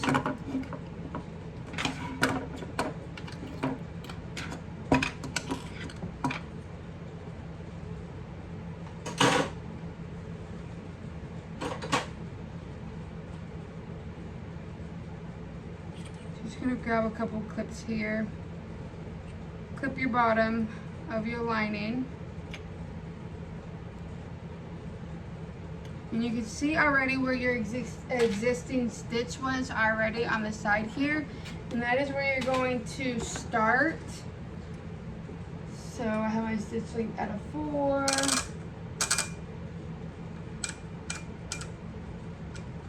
Put my walking foot to like a 3. And I'm going a little bit past where that stitching is. Sinking my needle down, holding my thread. I'm gonna take a couple stitches, back stitch,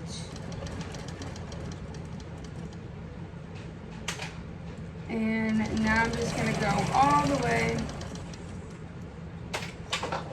around at that 3/8 of an inch seam allowance.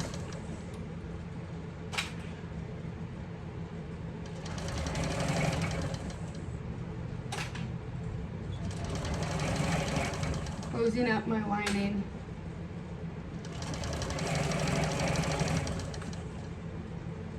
I'm getting to my other stitching, back stitch.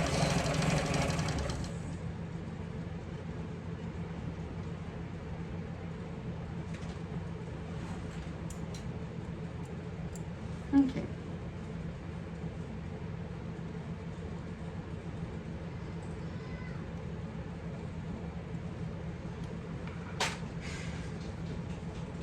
Your lining is done. If you want, you can grab your pinking shears.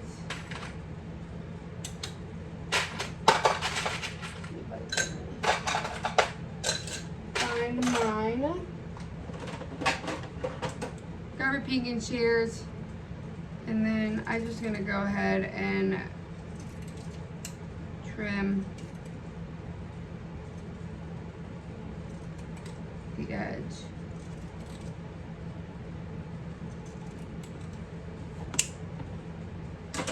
Okay. Shake everything out. You're gonna put your lining back through. So see, here's your lining. It's now closed up, there's no hole. You're going to stick it through.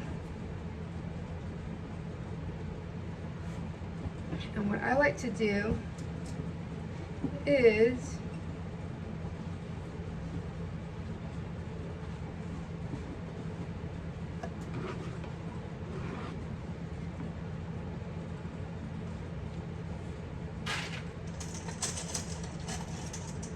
I'm going to grab some clips because now we're going to top stitch all around our bag. So if you want, you can go ahead and add rivets to your,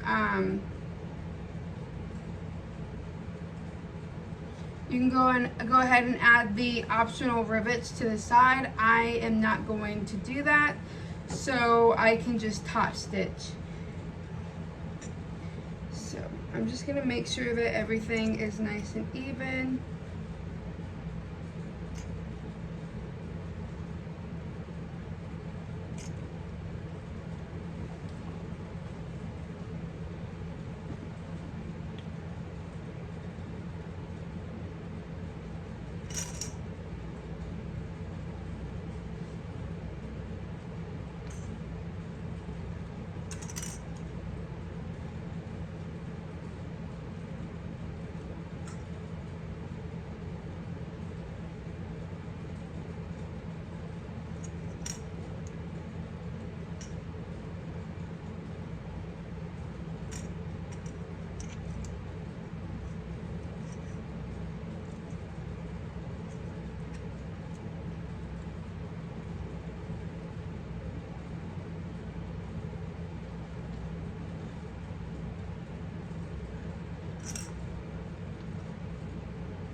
Just going around, really making sure that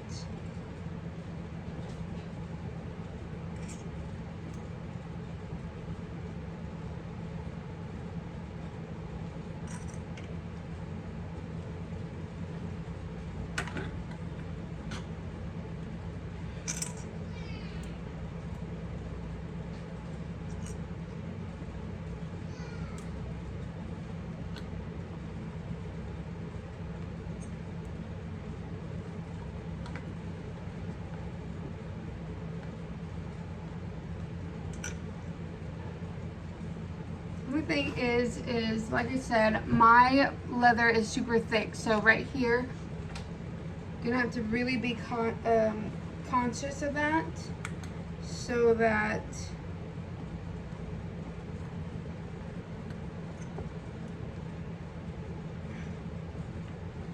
it doesn't shift on me and cause like a wonky stitching. So it says to do 1/8 of an inch. What I probably am going to end up having to do is probably do a bigger top stitch.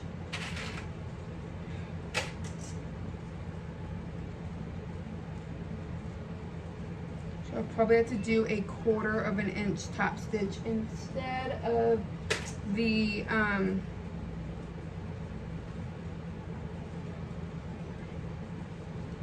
1/8 of an inch. And I actually have a 1/4 of an inch top stitching foot, which is what I'm going to put on my machine to help guide me.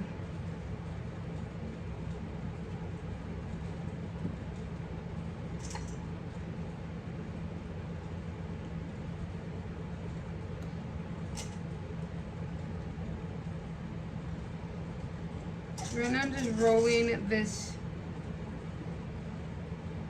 and making my seams even here for top stitching, and then I'm going to go in and adjust my lining to make sure that it all sits nicely.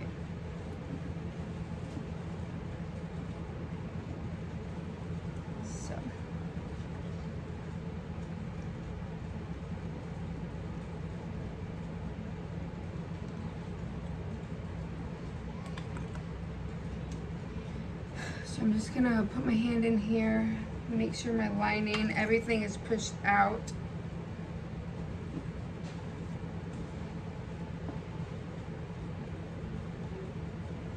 Just using my hand to, or my fingers to push these seams out here. So, this is what the bag looks like.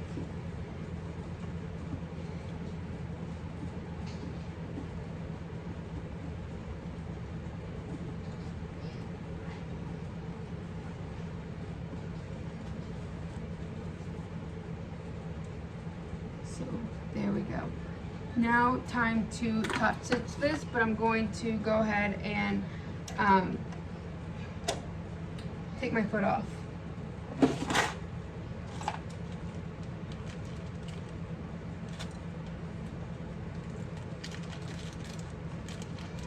And like I said, I'm going to do a 1/4 inch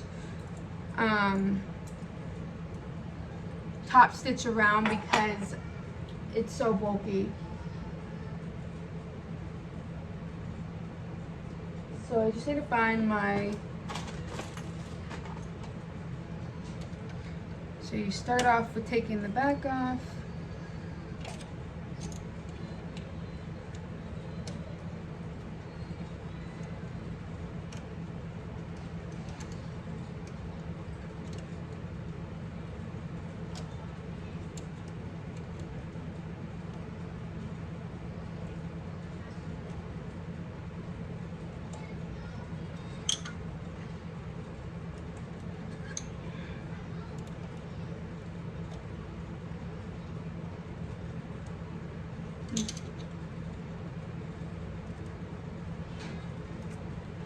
So I have a magnet right here. I'm just gonna set my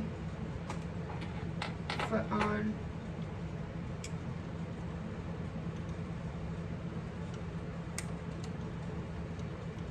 loosen up the screw on this foot. Just enough until the foot slides off.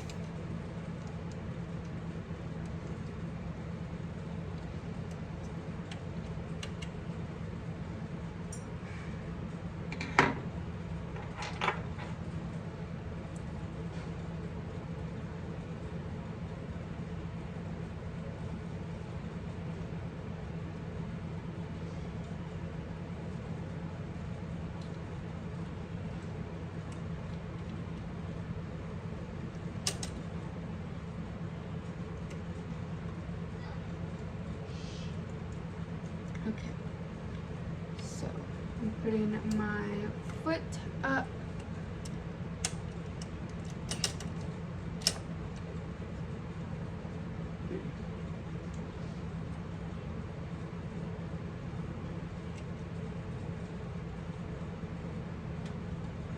Just want to make sure that the needle hole is in there, and you want to not make sure your screw falls out.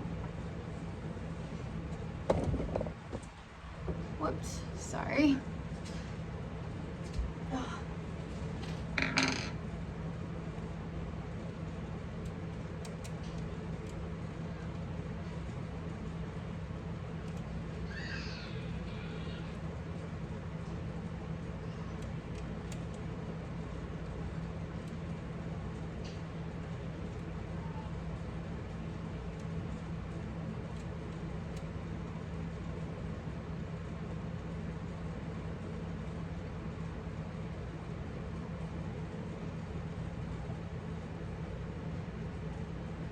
Okay, so making sure that my needle is straight and so is my foot. I want to hold it up tightly so it doesn't move when I'm tightening my screw.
Okay, so I'm going to start on the back.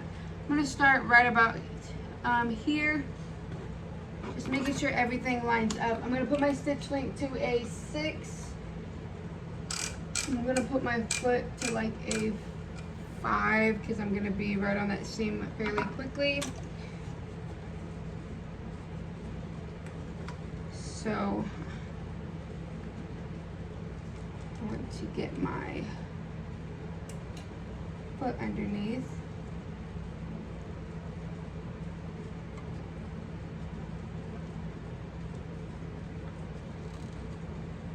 Hold my threads. Take a couple stitches.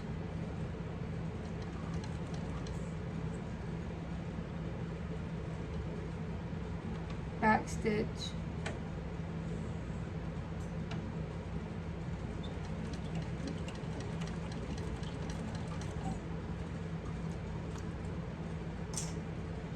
And I'm just going to take my time going around this. I am top stitching this at a 1/4 of an inch instead of the 1/8 of an inch because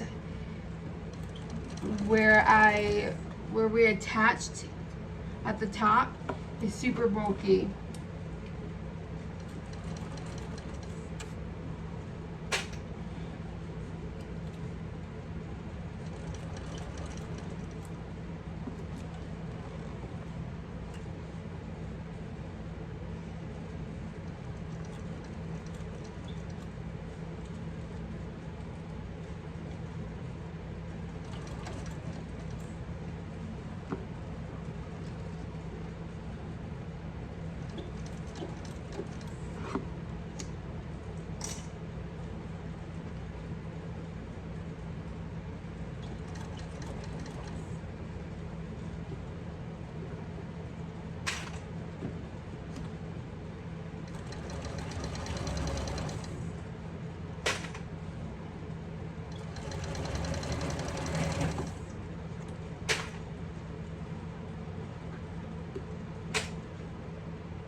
Get over that seam right there.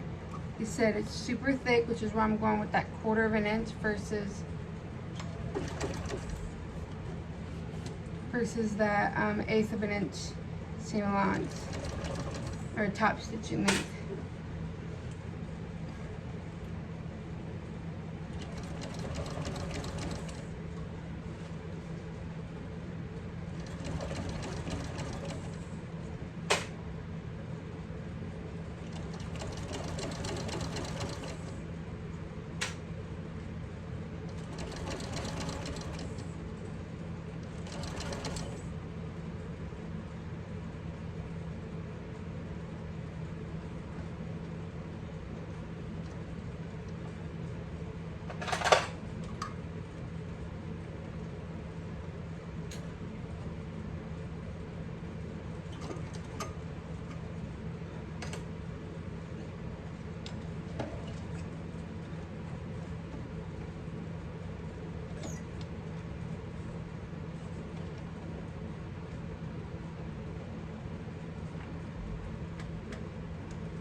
super quickly, I'm going to change out my needle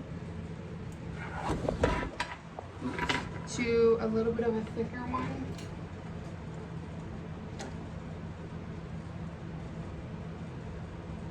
I think that will help in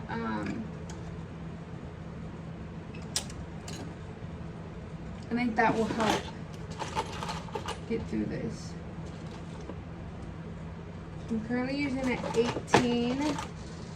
I'm gonna go ahead and use a 19 needle. Hopefully that will get me through.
Okay.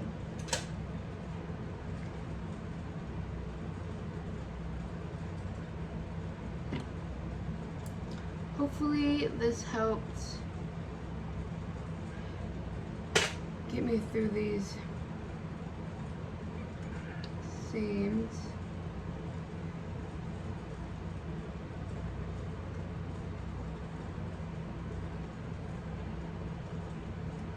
Apparently I am struggling today. Okay.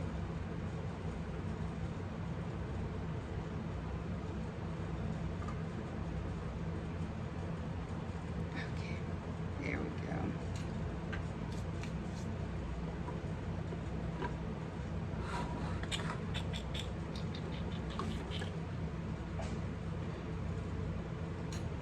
So I'm going to start a few stitches back.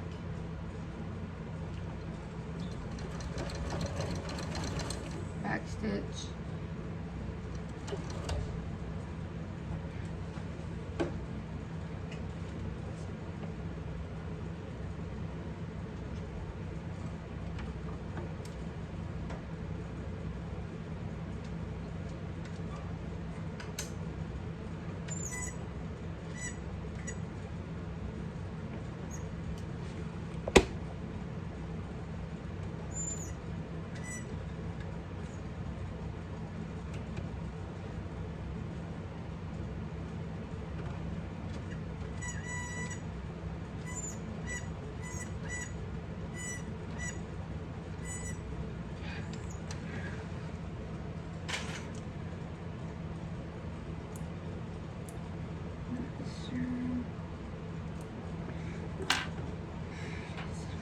Not wanting to stitch through this.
again.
For some reason, my machine is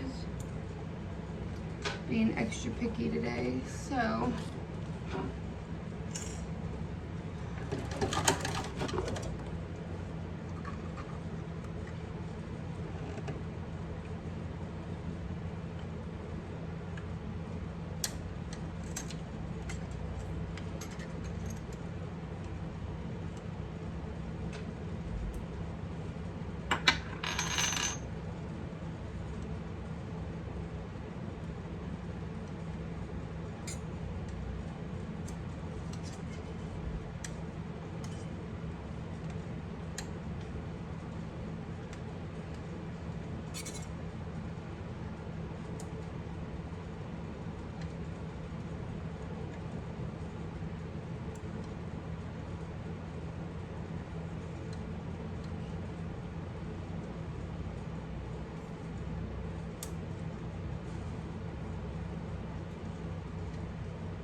going to continue going around at that 1/4 of an inch. Top stitch for me, you can go that 1/8 of an inch if you're using vinyl. Like I said, mine's a little bit more bulkier, so I am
just hand cranking this.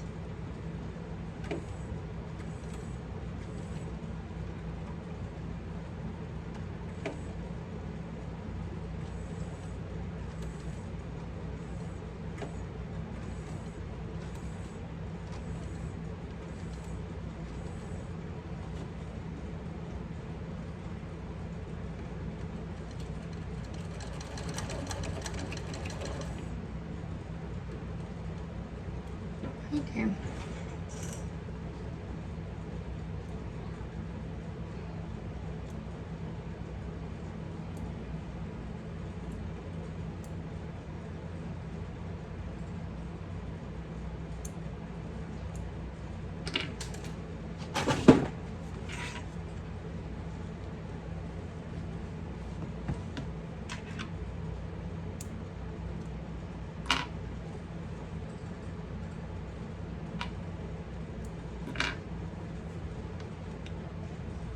Here we go, top stitched at a 1/4 of an inch instead of the 1/8 of an inch. As you can tell, it was my leather was super thick. That's okay, because I learned quite a lot. Some days are off days, so you can't really tell. So what I did here was I just top stitched, or I stitched on the sides here instead of going here, just because the bulk was so thick.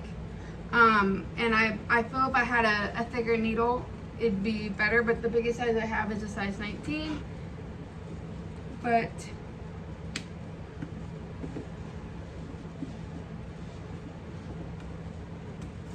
here we go. This is the finished bag size. Like I said, this is the strap size here is the long size, and this is a medium. And like I said, I did adjust it so that I did 2 inches inside, so this made it an additional 2 inches longer. But you can see here the size difference of the handles.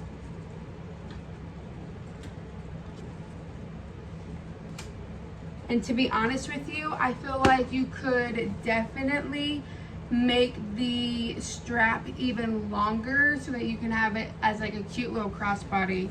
I think I'm gonna have to give that a try on my next one. But this is the final bag. Thank you everybody for sticking with me. Please let me know about angles. Like I said, this is my first pre-recorded. As most know, I'm more of a going live person, but I'm hoping to be able to add more pre-recorded videos in the future. So thank you. Bye everyone.